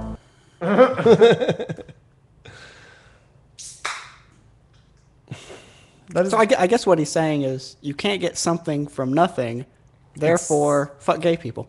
Right? Clearly that's where I don't think he wants to fuck. Oh, he might want to fuck gay people. I fuck gay people. Only for the purposes of jihad. No, I think Heckert does it just as a matter of routine. Yeah. It's just fun. It's like a hobby, I guess, for her. But he does not apply that same logic to his God. Nothing plus nobody equals God. Ta-da! God. Nice equation you got there, guy. The other thing that really drives me crazy about what he said was, how the hell do you get from, okay, let's grant him the point for just a second that yes, you have to have a beginning something and that has to be a God. How the hell do you get from that to his gay people?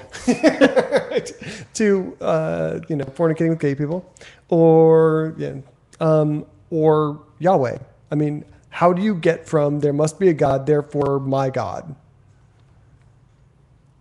Jay, well, tell it's us obvious. No, I'm completely lost in thought over here. All right. This has been a train wreck of a show. Good job, guys. I told you it was going to be fucked up. Stephanie, hold on for just a second. We're going to go to post show. Let her plug it. Oh, yeah. I'm sorry. Stephanie, can you tell us about what's going on this weekend before we go? Sure. Can you hear me now? Because I muted my thing. We totally can. Excellent. So this weekend, there was supposed to be an anti-immigration protest. We'll invite Jay. And it was, and we're going to go ahead and counter-protest. There's a lot of us here in the Valley who want to counter-protest it. But this was new to me. You guys posted it on your CCA page. There's a vigil going on. I'm hoping that's not going to be a really annoying prayer vigil, because I'm not going to be able to handle it if it is, but I'm going. Okay, that's what I thought. I thought it was going to be a counter protest. I guess some people. No. There's a vigil, and then the protest follows the vigil. So it's both. There's just going to be a vigil first, and we weren't going to get there until the protest was supposed to start. But we're going to. We being Corpus Christi atheists, members of Atheist Airwaves, we're going to be going down there this Saturday. Okay. We are going to go to the vigil and hope not to be annoyed, but I don't think it's going to be like super. I mean, it shouldn't be too Catholic-y, let's hope. But the counter protest and the protest, and possibly Glenn Beck is going to go to Sacred Heart Church, which is on Dallas and 15th, and he might go to the Border Patrol Station in McAllen, which is on 30,000 West Military Highway in McAllen. And so Glenn Beck is going to go to where the refugees are being. Is he protesting? Yeah, he's bringing down stuff. I figured that was. He's bringing down stuff for everybody in favor of the immigrants. Really? Which is crazy. Yes. Really? Glenn Beck supports these guys, and you don't. That's So what think I was about asking. that. That's what I was asking. You were to the right of Glenn Beck. I just want to point that Quit out. fucking righting and left of me, dude. That's such bullshit. No, it's really not. it's not. That you don't So understand stupid. it. So That you stupid. don't understand It's it does not dumb. make it invalid. Dumb. Anyway, please, if you can, this weekend, and if you're here locally, we have a caravan that is leaving from the Reb Spence Studios at about 6:45 a.m. on Saturday morning. If you would like to join us, we have still about 6 seats left in our cars. And come down and support people not being killed because of decisions that our government has made. Oh, yeah. We are going to continue the conversation, as annoying as that may be to some of you, in the post show. Excellent. Okay, so thank you for listening to Atheist Airwaves on Secular FM Radio. We are sponsored by Corpus Christi Atheists and the South Texas Coalition of Reason. If you would like to compliment, complain, yell at me, whatever, God@atheistairwaves.com. I got it out of my system already. And thanks to Tombstone the Dead Man for our outro music. Isn't it a new month? Shouldn't we have a new? Yeah, we're going to have, if anyone has a good local or indie atheist band who we could have as our outro music, please get in touch with us on the Facebook page or hit us up on Twitter. See you guys next week. Good night.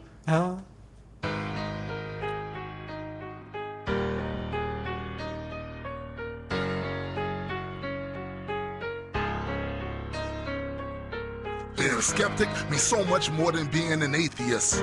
And until you accept that, you won't relate to this. That cognitive dissonance that you experience is when there's things you claim to believe in but ain't living it.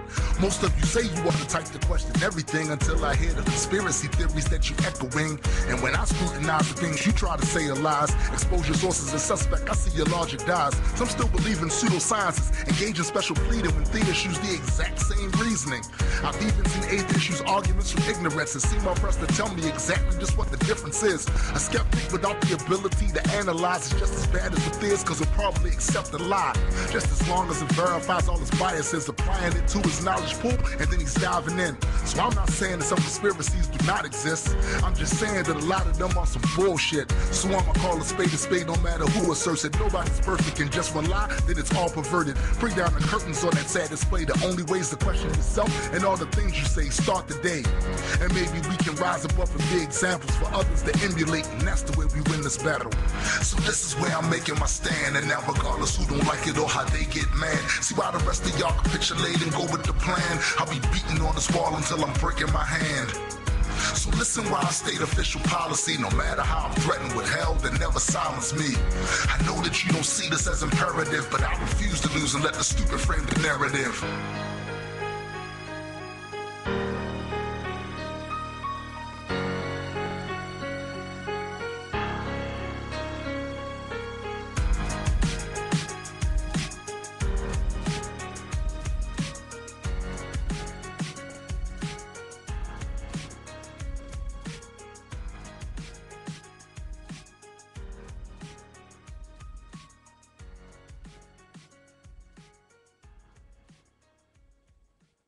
So, Coolio, I have the whole peeing thing down to a science for the post show. You got it timed. Yeah. So what's the control in that experiment? Not peeing. It was single blind. And to be honest with you, I paid a bunch of dudes to. Peter Chan held your dick. Oh, jeez. Okay, Stephanie, you just let us know when you're back. Wait, she won't be able to hear this. Hey guys. Oh, wait, she's back. Awesome. I haven't gotten food yet. Oh, God damn it. She doesn't have that to a science. No, go ahead and do what you got to do. We'll keep yelling at Jay or whatever. It's like choose. Yeah, keep yelling at him. No, I'm just kidding. Can I offer one suggestion for your counter protest? Sure. Okay. You're not going to like it. Don't be nice and don't be calm. Don't be radical and don't fucking hurt people and throw shit and touch people, but make a goddamn ruckus. Because that stupid fucking protest we did at the abortion clinic was stupid.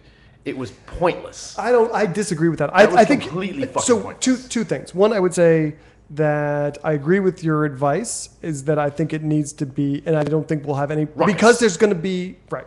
I think that what we did at the abortion clinic was actually super effective, especially with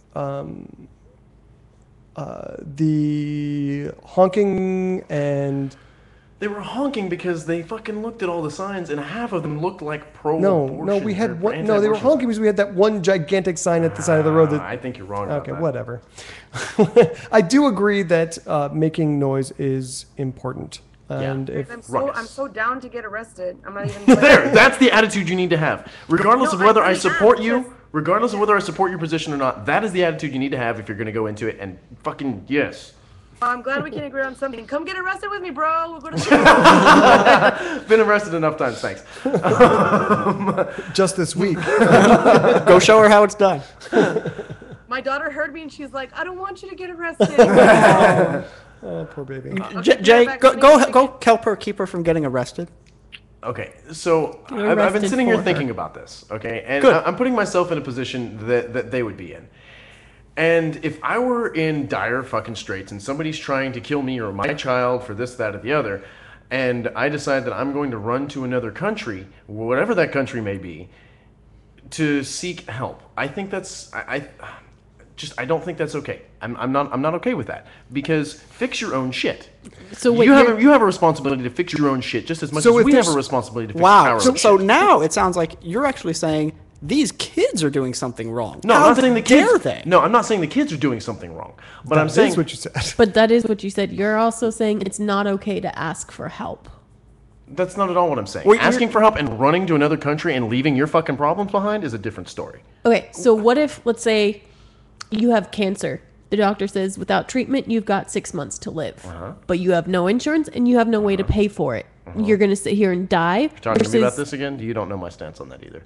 And have we had this? No, we haven't. But I think that...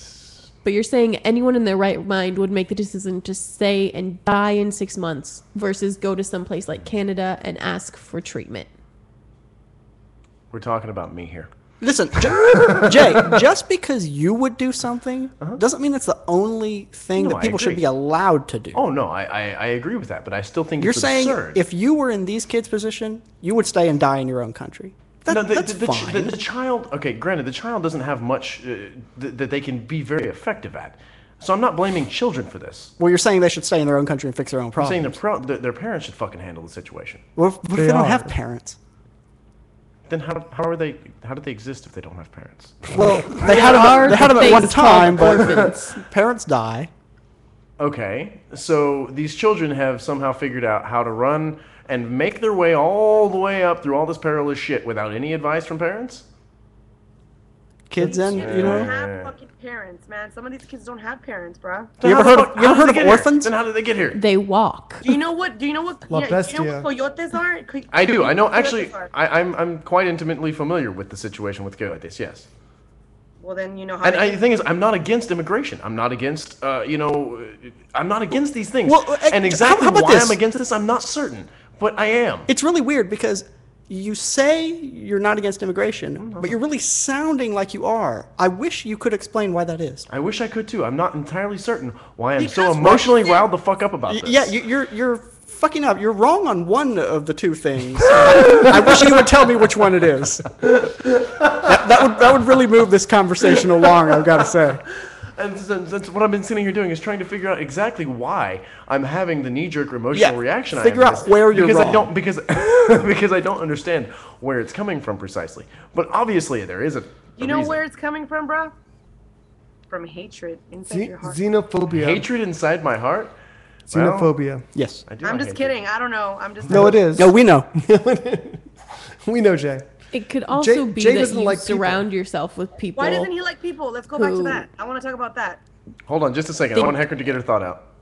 Especially in Texas, Mm-hmm. there is a huge group think of this is our country, get the fuck out. Yeah. Okay, that's a fair point. I thought you were going to say, I surround myself with people who hate immigration or whatever. Not necessarily per se like I thought you that's go what you were going to go with. to, But no, okay. Yeah, but I get what you're saying. yes, so you work with people, you have people I on work by Facebook. myself. And I don't talk You to have- people about politics. That's the reason I didn't know anything about this. You have interactions of some sort with people who have these ideas Sure. that we should protect our own first. You live in a Oh, no, I xenophobic agree culture. with that. I do agree that we need to take care of our own shit before we start taking care of other people's shit. Okay, what makes this other people's shit? Or why should their country... Now, Christian had a valid point in saying that we did cause a lot of the problems that they're facing there. We absolutely did. But if we are spending time, again, focusing on these other things, while we're not focusing on things like fucking revolting against Congress and the stupid shit that's going on there and fixing our own problems, the core problems that caused all of that. But we can do all of that. Yeah, in Why fact, can't we have multitask? They're been connected. we have been They're so connected. ineffective. Yes. I was We about have to been say that- so ineffective at solving those problems. So what? that's What really is- it's really a whole other show. You don't want but me to speak about that on camera. those problems That's- that's all part of the same problem, really. That's more of a I agree. disconnect between people more than a disconnect between thoughts of what we should do morally. Yeah, it's so weird because you keep saying I agree, I don't disagree with you, and you keep disagreeing with us. No, I don't disagree on the topic of immigration in general. I don't. I don't disagree that the children don't have much of a say in this. But I do disagree that we should be sending so much resource and spending so much energy. We're not. We should, but we're not. If we gave the same amount of energy to things like fixing our goddamn government as we do to this, Are you kidding me? Do you know what kind of energy we spend on yelling about our government? On all you're every doing is yelling. All you're doing is yelling. You're not actually doing anything. We're actually voting. You're not doing We're anything. actually out there You're not voting. doing anything. Go What do you do, Jay? something. What does Jay do? What does Jay do? Yeah, that's a good question. You know what? Jay tried to do it, and Jay couldn't get enough people to follow him to fucking do it. Because none of you were voting. Voting, That is the problem. We're beyond voting. Look You need at to have what a the- fucking gun in your hand. This is what. Okay, I'm gonna bleep that. You but, don't want me to say the things that. No, please do. you Please do. Air it all out right now. This is the. We need an this is- armed fucking revolution. We are beyond repair. Okay. We're beyond. You can't fix the system Let me from inside. just say yes, you can't. can. No, Yes, you you can. can't. Let You've me had show- how many fucking years to do it, Christian? Let me point you in this direction, okay? At the same time as Occupy was going out, which is what he's talking about. Yeah, that is what I'm talking about. The Tea Party started as well. And the Tea Party had a huge impact on this government. You know why? Do you know what the difference between the Tea Party and Occupy was? The Tea Party voted. The Tea Party And also had Occupy money. didn't. No, not until they started voting. No one cared about the Tea Party until the people on the street who support the Tea Party, they're not in general any more wealthy than the people who support Occupy. I don't know anything about the Tea Party. I don't give two fucks about it. I don't know. I hear you guys say these things, I don't know what that means. Okay, that's fine. You don't need to. What you need to know is that they were a grassroots effort, just like Occupy, with diametrically opposing goals. Okay. And what the difference between your organization and their organization was, they were made up of people who already voted. Your organization was made up of people a bunch of pussies. Your organization was made up by a bunch of people like you who don't vote. And so when it came down to it, the money appeared for the Tea Party because they knew they had power. In fact, now they've created this huge monster where the Tea Party is actually taking over the actual establishment. So that's how big an effect that they've had. Occupy, meanwhile, has evaporated because they had nothing but people who were willing to. They would spend weeks in a flipping park and won't spend 10 minutes in a goddamn voting booth.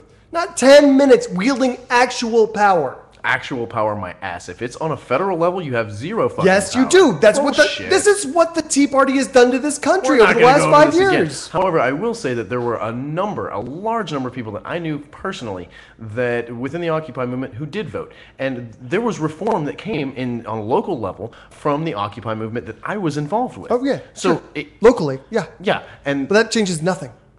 What I've heard from you, Jay, about 2 or 3 times is, I don't know anything about politics, but let me tell you how politics works. I can tell you politics don't fucking work because we're still in the problem. We're still by not we have voting. the same fucking problems. Because you didn't vote. How long have we been voting in this country? How long have you been voting? 0 fucking years. There you go. How long have we been voting? As a country, how long have women had the right to vote? When was 100 or not even 100 years. Not yet 100 years, no. But we've had nearly 1918. Oh, no, okay. Yeah. 1918.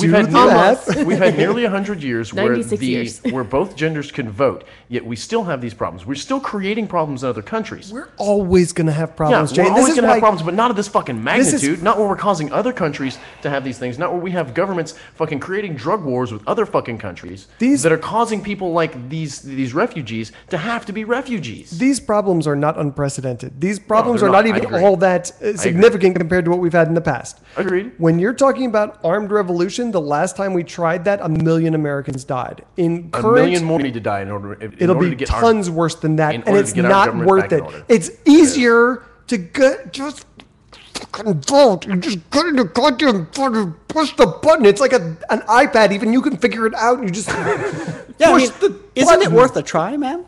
No, it's not. Oh, well. We've been doing it for 100 years and it's still not working. You ain't been doing it. And this. Give it a shot. See how it works. The problem is people aren't voting. Yeah. Not that If you don't vote, who cares? Our rights but if are everyone like you don't vote, slowly being eroded. Am I wrong about that? But I want to point out something that Rebel 1852 said in the chat room. Women's problems are are at a much better position than they were before women's suffrage voting works. No. Everything, by every measure, this country is far better off than it was 50 years ago, 100 years ago, 150 years ago, by any measure. Yeah, I mean, when was the last time we solved a problem, without voting on it at all?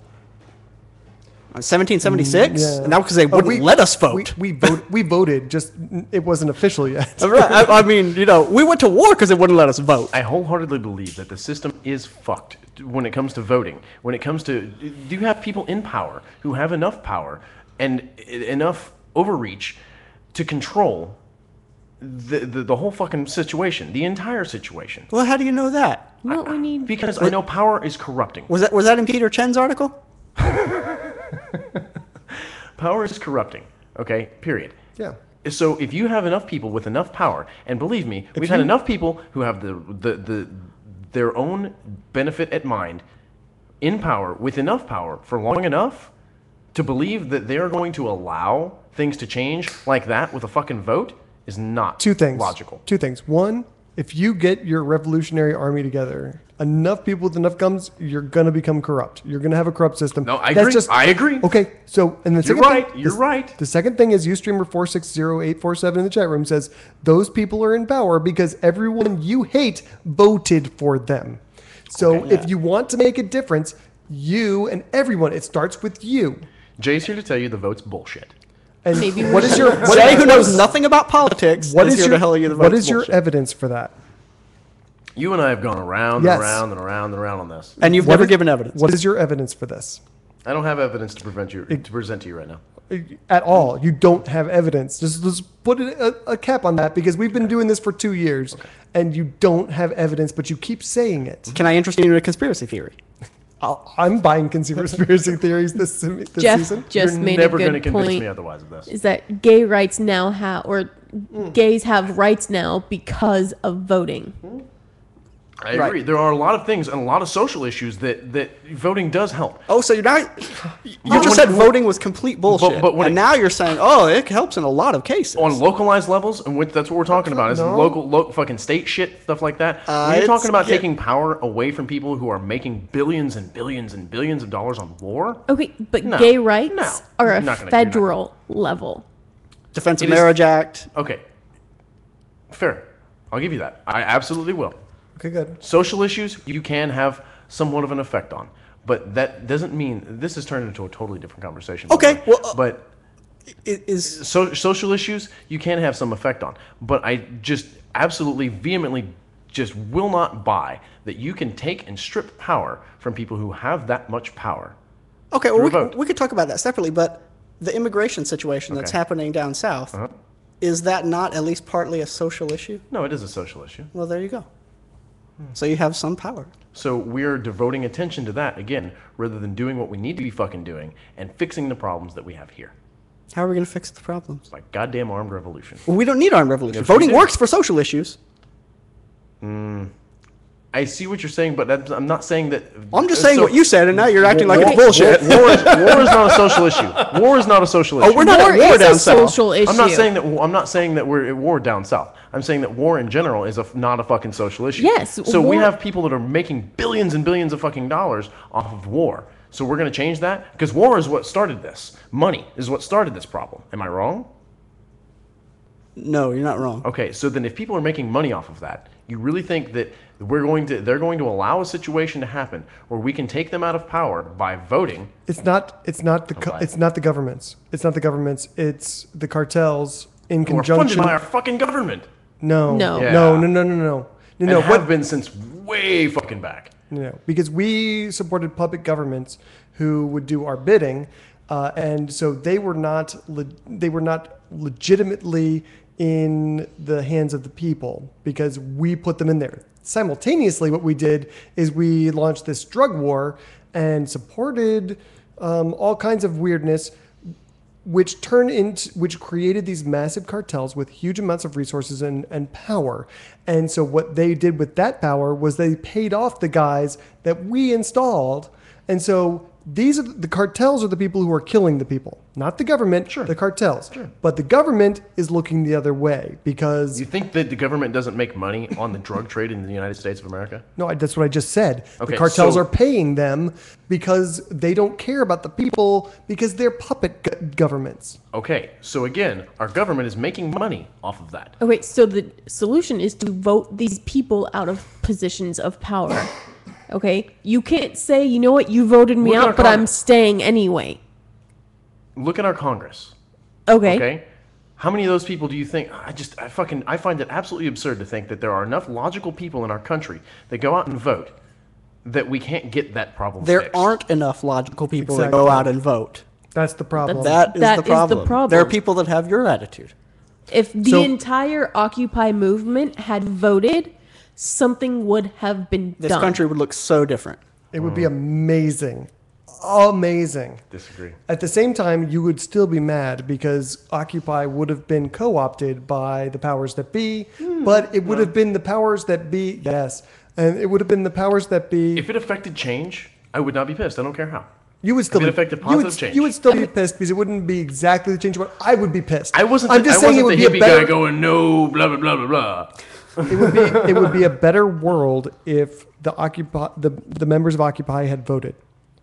But you're also saying that war isn't social, especially if what you're saying is an armed revolution. You're bringing that to the masses, which makes it a social issue. It also serves two purposes. It kills people. We'll talk about having another plague later. That's a whole different That sounds like subject. one purpose. Let me tell you this. So myself and another Corpus Christi atheist went to a meeting of the Texas Nationalist Party, which That sounds scary. Believe me, it was. Like literally, I was like, someone has to go with me because I'm going to be killed at this event. So basically, this is a secessionist party here in Texas who wants to wage open war against the federal government.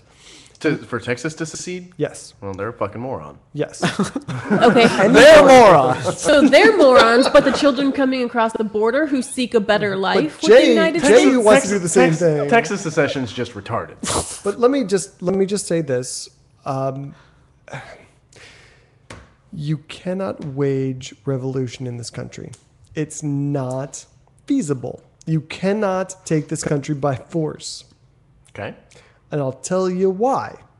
One, Because we're the greatest military power in I the get that. world. I get by that. the next 16 countries combined is what we pay in military. And what the Nationalist Party told me was, don't worry, our troops aren't going to shoot Americans. And I was like, Right. Never have before. I'm from New Jersey. So forgetting that, I think we just lost that. no, we've got a new incoming call. Jesus Chavez, hang on just a second, bro. Sure. So beyond the fact that 150 years ago, we lined up to shoot a shit ton of Americans. Number two, I'm from New Jersey, and I will tell you as a Yankee, you will find no lack of people from the North who will shoot a motherfucker from Texas. You will find no shortage of Americans in Texas who will shoot a motherfucker from New Jersey. That is human nature. You cannot do armed rebellion in the United States. Jesus, please bring some sanity to this conversation. Say something brilliant. Save us, Jesus. Okay, I just got online, okay, so I have no idea what you're talking about. Good. So please don't tell me that you watched the America documentary. The what documentary? The America documentary. Oh, the Dinesh D'Souza thing? Yeah. No, I have not, and I will not. Don't do it. What Don't. is it? So, did you watch it? Yeah, I just saw it tonight. Oh and my God. So, And it was like, okay, first question, why? why is it bad? No, why did you watch it? Because I have no idea what it was. Yeah, No okay, idea. that's just your problem, man. Okay, so Well, he sacrificed himself for our benefit, yes. Okay, so can you explain to Heckert, who has never heard of it, and let me And also Jay. say, Dinesh D'Souza is going to jail. Praise Allah. But go ahead and tell everyone what that is about. Okay, so this America documentary, like what the world would be like without America, has absolutely nothing to do with what the world would be like without America. No. And it has everything to do with being a conservative Republican and how great everybody is as a conservative Republican. That's bottom line. That's what it's about. I find that so hard to believe from a Dinesh D'Souza video. That guy is seriously dumb. I will tell you, I saw him debate Christopher Hitchens many years ago. Can you hear me? Yeah. Okay, so the setup to this was Okay. that we shouldn't be ashamed to be Americans because. Who the hell is ashamed to be an American? I don't know. Well, the thing was that he was setting it up by saying that the only way that America is going to die is if we implode from the inside. And then he cited a bunch of liberals that say that we should like be ashamed to be American because we stole this land or I don't know what. We like committed mass genocide. We did. And Which we did. Those topics are like debatable, right? Because there's a lot of scholarly conversations going on about that. Wait, what? Wait, what are you saying is debatable? Oh, that whether or not we committed mass genocide with like or like Not all so the much. stealing of the land and stuff. That's pretty much just. It's about as debatable as the Holocaust. It's not so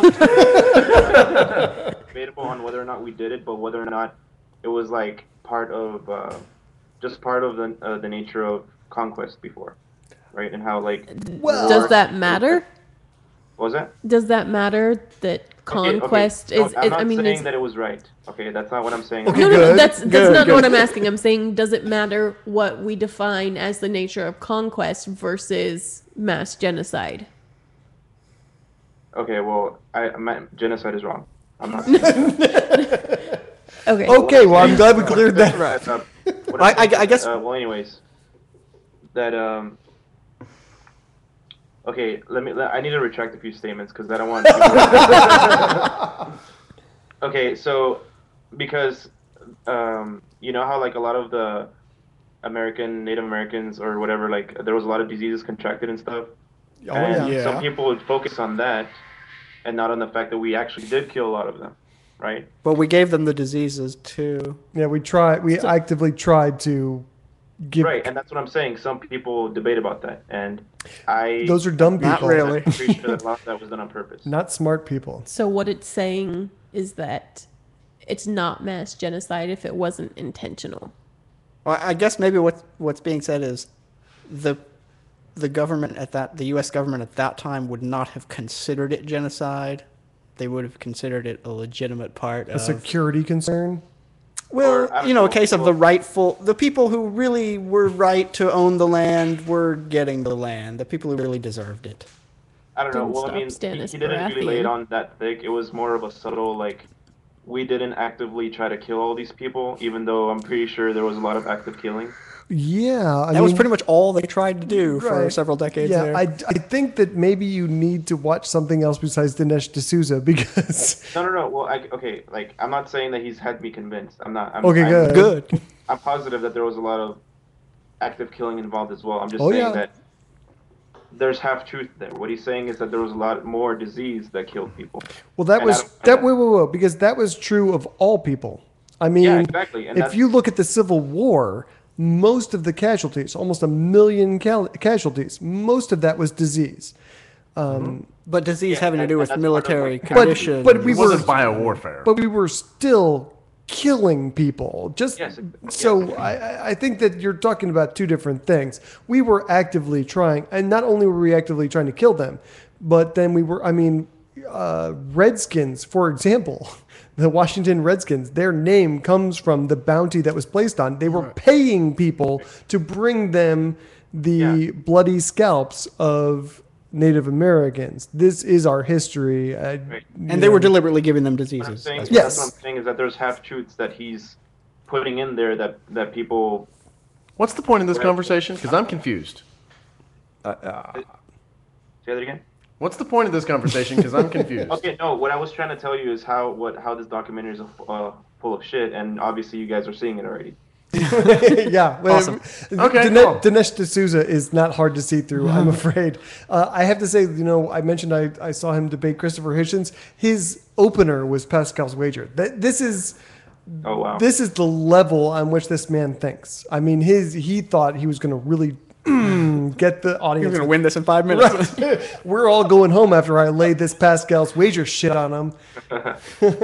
Well, yeah, and yeah, what I was saying about the movie is, well, obviously I need to like make sure I know more facts about what happened with whatever. I know it's true, right? But sometimes I don't want to take things for granted too much. Sure. Well, that's a great way to look at things.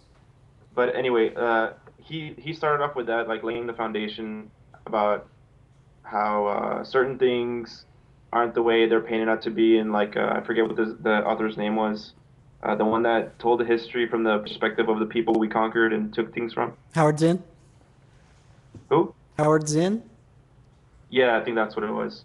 And he put a spin on it, how like, oh, well, it wasn't so bad. That's what he started off with, which was already kind of like a lot of crap. And then after he finally tried to convince the audience of like, don't be ashamed to be American, with all this like crap, Huh? Well, I was just going to say, if there's one thing that if there's like 20 things that I really hate, one of them is nationalism. And this, ooh, America, and don't be ashamed. No one is freaking ashamed of being an American. Right. I mean, I sometimes am as well. Well, I'm ashamed of some of my fellow Americans. Right. Sometimes. Yeah. I gotta say, I'm ashamed of our education system. I'm ashamed of a lot of American things. But that's not the same thing. We are not in short supply of nationalism in this country. Is my point. That's true. Yes. That's true. I'll give you that. So Dinesh D'Souza is talking about propaganda. He is talking about a thing that is not a problem. We do not have a lack of patriotism in this fucking country. I want to change the conversation completely. You can stay for it or not. Jesus, what was I going to talk about? Oh, I was just going to say that at the end of the documentary is he took like a total like tangent off of what he was saying and started like bashing on like Obamacare and all this stuff, and it was so bad. It was like it doesn't even connect even. Well, do you know what his previous documentary was? I learned about it in this documentary actually. Oh, really? He actually talks about his own documentary in his new documentary. That's amazing. 2016 or something like that. Yeah. Allow me to quote myself. But Circular anyways, logic. yeah, I'll let you continue what you were saying. Yelling at Jay. Did you want to ask me about the previous conversation still? Oh, I forget what I was talking. I had this great idea for a conversation. No, it's fucking gone from my head. Hold on, looking back. You were gonna ask me something, and you wanted me to bring some sanity into it. Or Tell Jay why he's wrong, because he can't figure it out. About the immigration issue. So how do you feel about the immigration issue? About the refugees on our border. How do you feel about that? Should we help them? Should we not help them? Oh, I think we should totally help them. I mean, all the violence they're trying to get away from in their home country, like, it's just I feel like it's inhumane not to help them. That's what I think, but I don't know what your opinions are. So I don't know. Maybe Jay's just inhumane. Yes. Okay. Can you equate what's going on at the border to when we send troops over to help foreign countries? I think it's equivocal almost. Well, Jay, so to make more money off of killing people? No, helping people. No, like humanitarian. Oh, okay. Give me an example. So, like Doctors Without Borders. Okay, what about it? Like we send doctors and other personnel to help people in countries where there are fucking Doctors Without Borders is so okay. if we sent these doctors down to the valley here, would that be okay with you? Or people like the Peace Corps. We send these volunteers to foreign countries to say, look, these people need help and their government is doing shit. This isn't just a country thing. I have this debate going on in my head.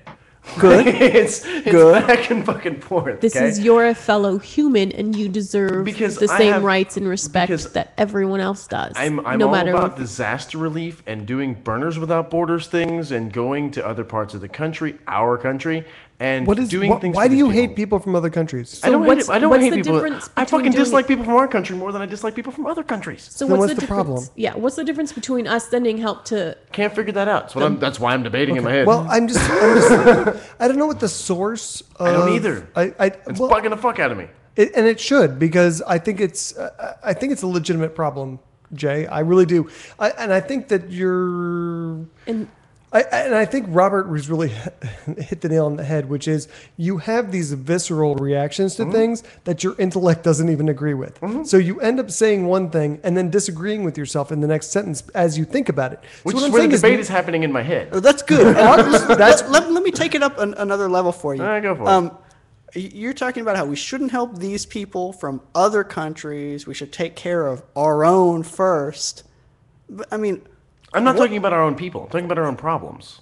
Okay, well this is now our problem. Problems. It's a problem because they came from somewhere fucking else. Well, I mean, it's still a problem that needs to be taken care of. We have millions of people trying to cross the border. Them. No, we didn't. They came over here of their own volition. And they're running for their lives, and they ended up here, and someone has to take care of that problem. Because they're here, it's our problem, because we have borders, and we have people on those borders who find those people, and then we have laws about how we have to treat those people. And those laws are the beginning of the fucking problem. Exactly. But this country was founded on the principles of send us your poor, you're tired, you're hungry. That's also when we had hundreds of fucking thousands of acres. We still have that. We still have that. There is this And weird not notion of nearly not as many having fucking enough problems. room. No, there's plenty of fucking room. Okay, great. So you're doing exactly what we just described to you. No, there's plenty of fucking room. There's just too many fucking people. Okay, look And at not it in this our own way. country. I'm talking about on the planet. There's really Christian no and I have had this distinction. conversation till we're blue in the There's face. really no distinction between Well, I mean, these people there's- and U.S. citizens. The borders are Oh, made up I agree with things, that. man. Humans are humans. The Humans are borders humans. are made up Totally things agree. Okay, so that what's they put the there to problem? control you. Oh, shut up. However, the borders are there, and we have our own problems inside our borders because those are not just imaginary anymore. Yes, they're literally They're pretty much imaginary. just imaginary. They're literally imaginary. However, You are willing it to is- be it's- skeptical about so many Okay, things, but okay. you take the borders as gospel. No, I don't know think- why. Okay, the borders The to me. borders are Stop. another tool of power. Stop. I'm not Okay, even kidding, dude. Okay, hold on. No, and I agree with you on a certain extent, but the borders are the same fucking thing as calling right, left, you fucking Watch the Republican, boobs, watch the boobs. fucking this-itarian, that-itarian. That's not true, Tea but Party-ian. go on. No, but they are the same fucking thing. They're the exact same fucking thing. You are cordoning off a whole section of shit and saying this is a thing, when there's all sorts of other things in there that don't exactly fall within that fucking thing. You're right.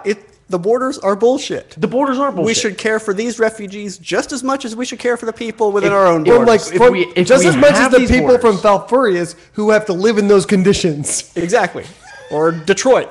Detroit, yes. If those borders are going to be obviously not a physical, but a theoretical fucking boundary for all of these things to be contained within, then maybe we should fucking work on that, because obviously we're not going to eliminate the shouldn't borders. work. We're not going to eliminate the borders. Why not? Maybe we could have an armed revolution. Sometimes, Jay, you're so idealistic.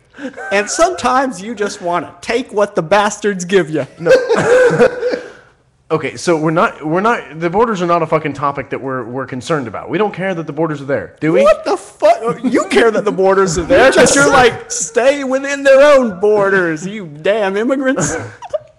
We have our own fucking issues within those borders, Who's right? we? The people in the people borders? within the borders. Fuck the borders. Okay, if we're going to fuck the borders, fuck the borders. okay, then The you have to borders eliminate are a tool of then you have- power and control. Okay, then you have to eliminate every government, every country, everything. We'll And get just there. Live, and We'll live as get one there. people. How the fuck are we going to get there? I think the You're so borders- Hold on. idealistic. Jesus is gonna weigh in Well, here. I was just gonna say that I don't necessarily think that borders and some sort of Yeah, man. control is a necessarily bad thing. I just think that I just think the way that people are treated when they're coming in from certain places is a bad thing. Like, I mean, there's a lot of people that come from Canada that aren't treated so terribly as when they come from Mexico. Right? That's true. That's And, true because you know Because what? they're white. whites. Is that what it is? It's because they're fucking white. Fuck What's you. crazy is that immigrants coming from Mexico and Central America, there's a lot of rights they have as immigrants, and they just don't know about it. So the agents that are dealing with them, since they don't know what rights they have, they just deport them without even telling them what their rights are. I believe that. So, Yep. and I think that's part of the issue is that, and actually these people that are coming in and getting the refugee aid, from what I understand, they're coming and then they're not even sneaking across. They're just coming straight up and telling them, turning themselves in to Border Patrol Customs, and then they're able to get their court dates and see what. Which is a fucking problem to me. Let me take another alternative view, because I have some douchebags on my apologies to the douchebags on my Facebook page. An apology. Yeah, I frequently issue apologies. They're hollow, but they. I'm sure they're listening. So. Oh yes, but they. So one douchebag that I yelled at nonstop this week posted a picture of cute little women and children and saying the leftists want you to think this is what's coming across our border, and then on the right hand side like a bunch of tattooed shirtless dudes with like guns and stuff, like brown people. This is what's coming with them. They are sowing fear, and particularly fear of brown people, in order to keep brown people out. And it's, that's my point about the borders. Yeah. That they're a tool of control. Yeah, well, absolutely.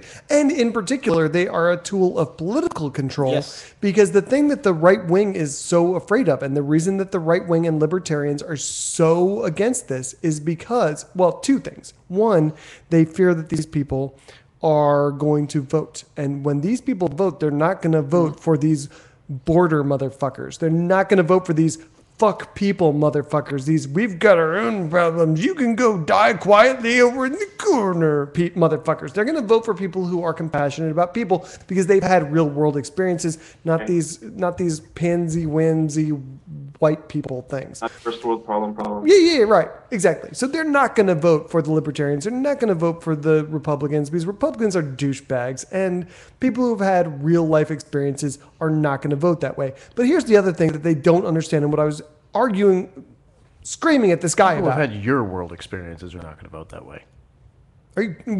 By and large, you're correct. Okay. They're not going to. Right. I just happen to have an overabundance of empathy. And I think you got it all from me. I think it's found. But here's the thing that these people don't understand.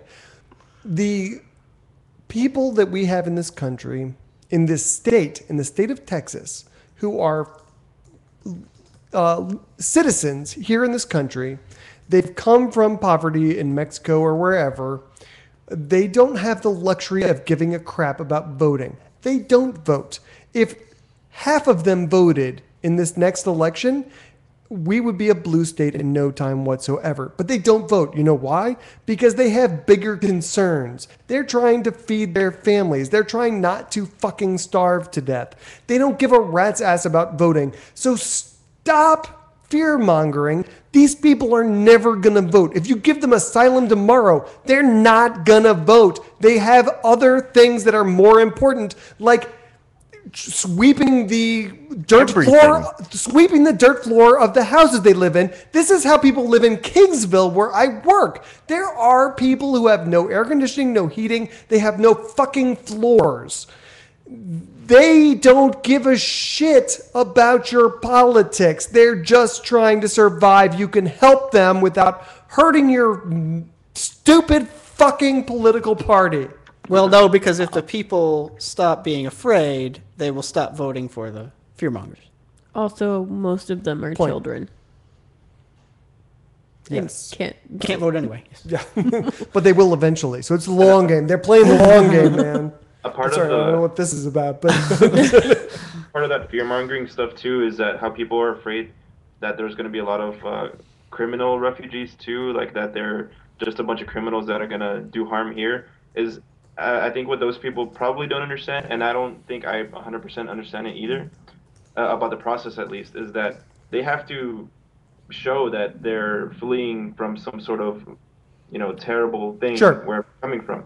So if they find out that they're actually connected to something, like something bad, I'm willing to put money that they're probably going to deport them back. Oh, they totally will.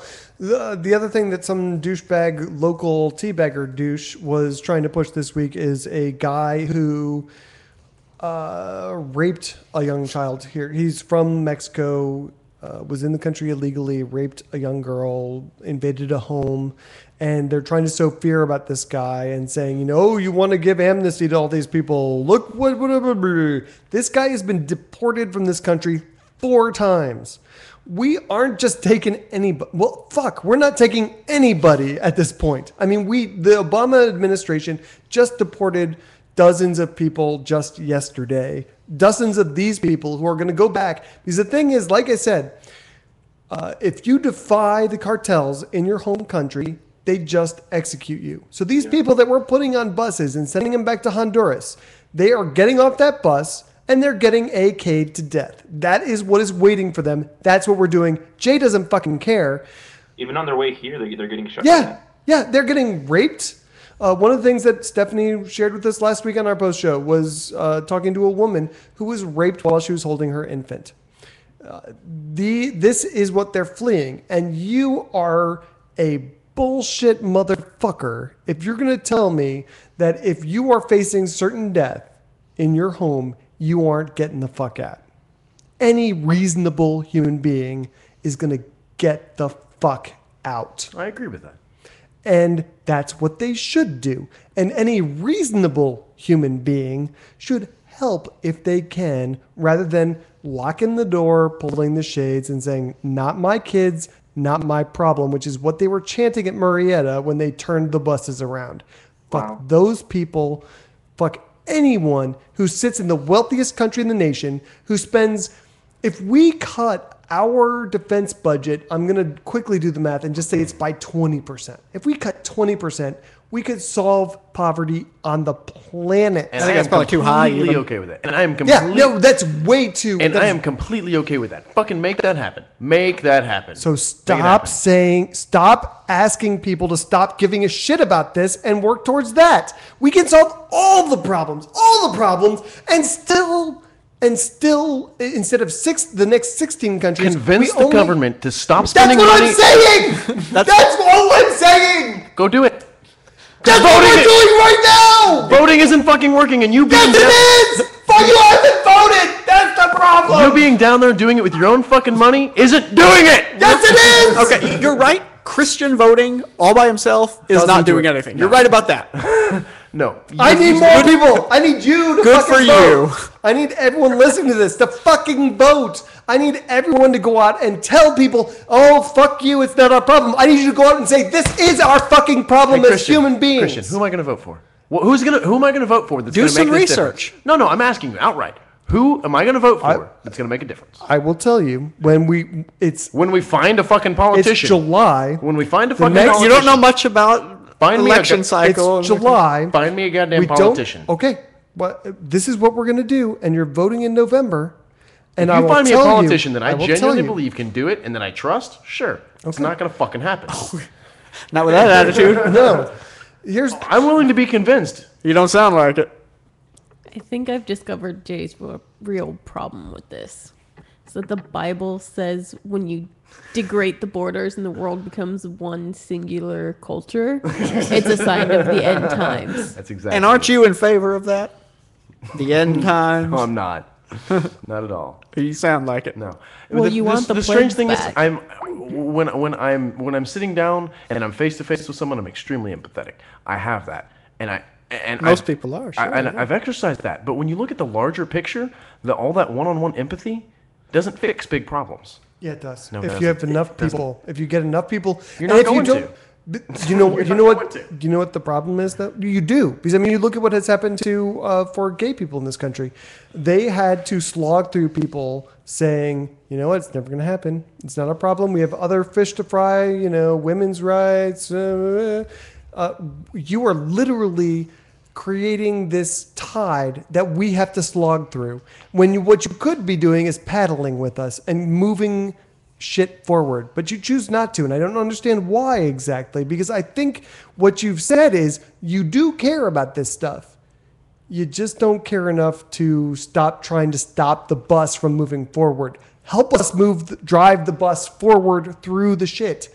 We can get out if everyone helps. If everyone pushes the bus, we can get there. You give me a plan that I genuinely believe can make a real fucking difference, and I will be at the head of the fucking pack pushing the goddamn bus. But see, here's the problem, is that you refuse to be convinced. Right. No, I don't refuse. Christian can attest to the fact that I can be convinced.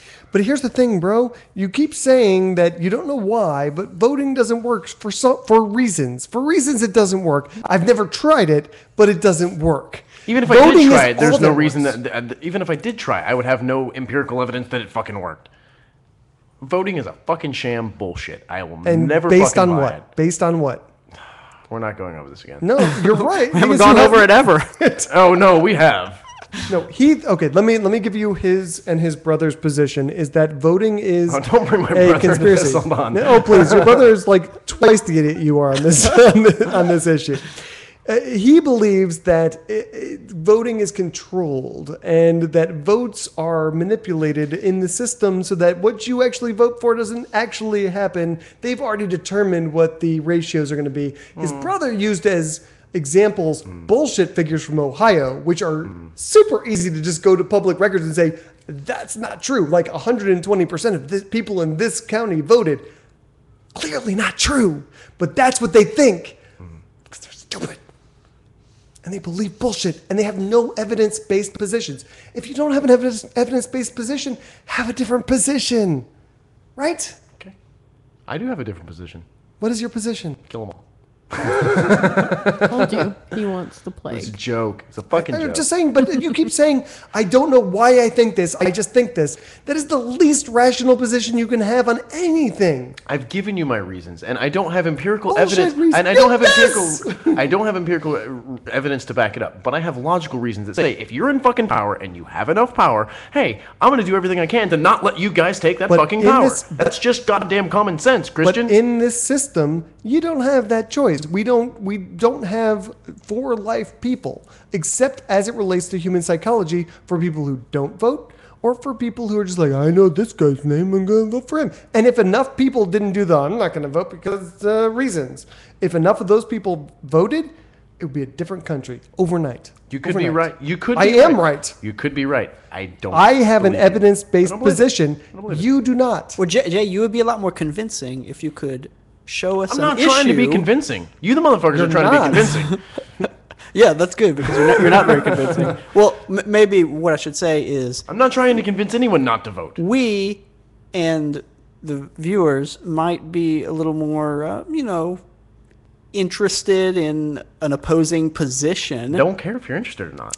If, well, we're doing a show, so we care if people are interested. He does. So it might be, more interesting if there were some example, maybe you could come up with it, or maybe someone could come up with it, of a case where a bunch of people voted for something. In fact, the majority of people voted for something, some issue. I right, get to what you're solve some saying. issue, and it didn't work I get what you're saying. I'm not going to do it because I don't give a fuck. because you can't.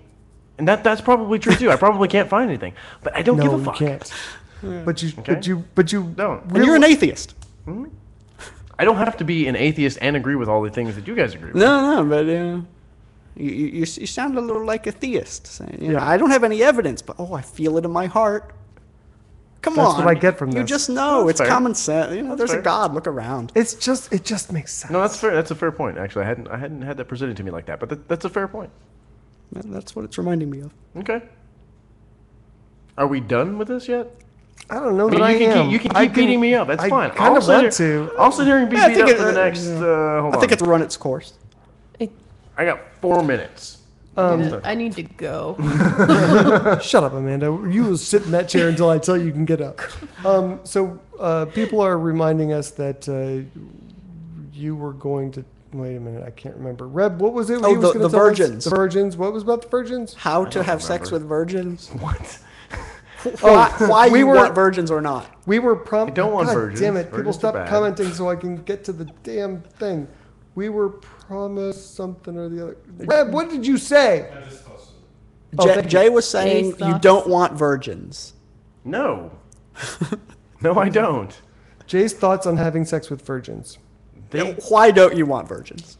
When you take someone's virginity, it does this thing in their head where they become like stage 5 fucking clingers, and they just get really, really, really fucking annoying. How often have you had this happen to you? I've never actually fucked a virgin.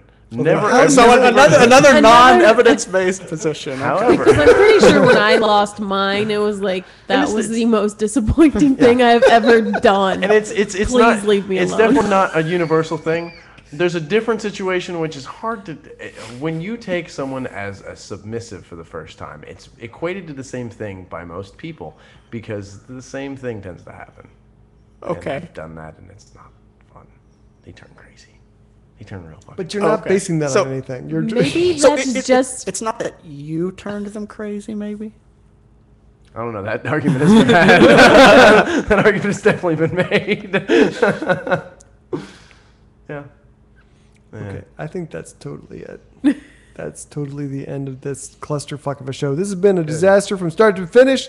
Thank you guys. How many people are still in the chat room? We still have 8 people in the chat room. Oh, bless you. May all your virgins be black-eyed. Oh my god. If you made it this far on YouTube or Ustream, comment and I will send you something because you have done yeoman's work for the evening. We will see you guys next week, Tuesday, 7:30 p.m. With much less yelling, I hope. I hope not. Whatever happens. I'm going to leave the microphones open. What the fuck? Fuck it. The fuck are we going to say that won't top what just went down? God bless us all. Salute. Thank you. Those headphones are, it looks like kind of a trendy headband or something. Yeah. Does it? They match your outfit a Awesome. little bit too. Oh yeah, a little bit. Yeah, but they're falling apart. Your custom headphones look, more trendy than Jay's. Jay's look industrial and functional. Yeah, they're pretty functional. I bought them because they were pretty. That might be the difference right there. Yours are also have the mic on them though. They're gaming headphones. Yeah. Gamey? Gaming. Oh, gaming. Yeah, he was eating them gaming. earlier. I'm missing a thing. Oh shit!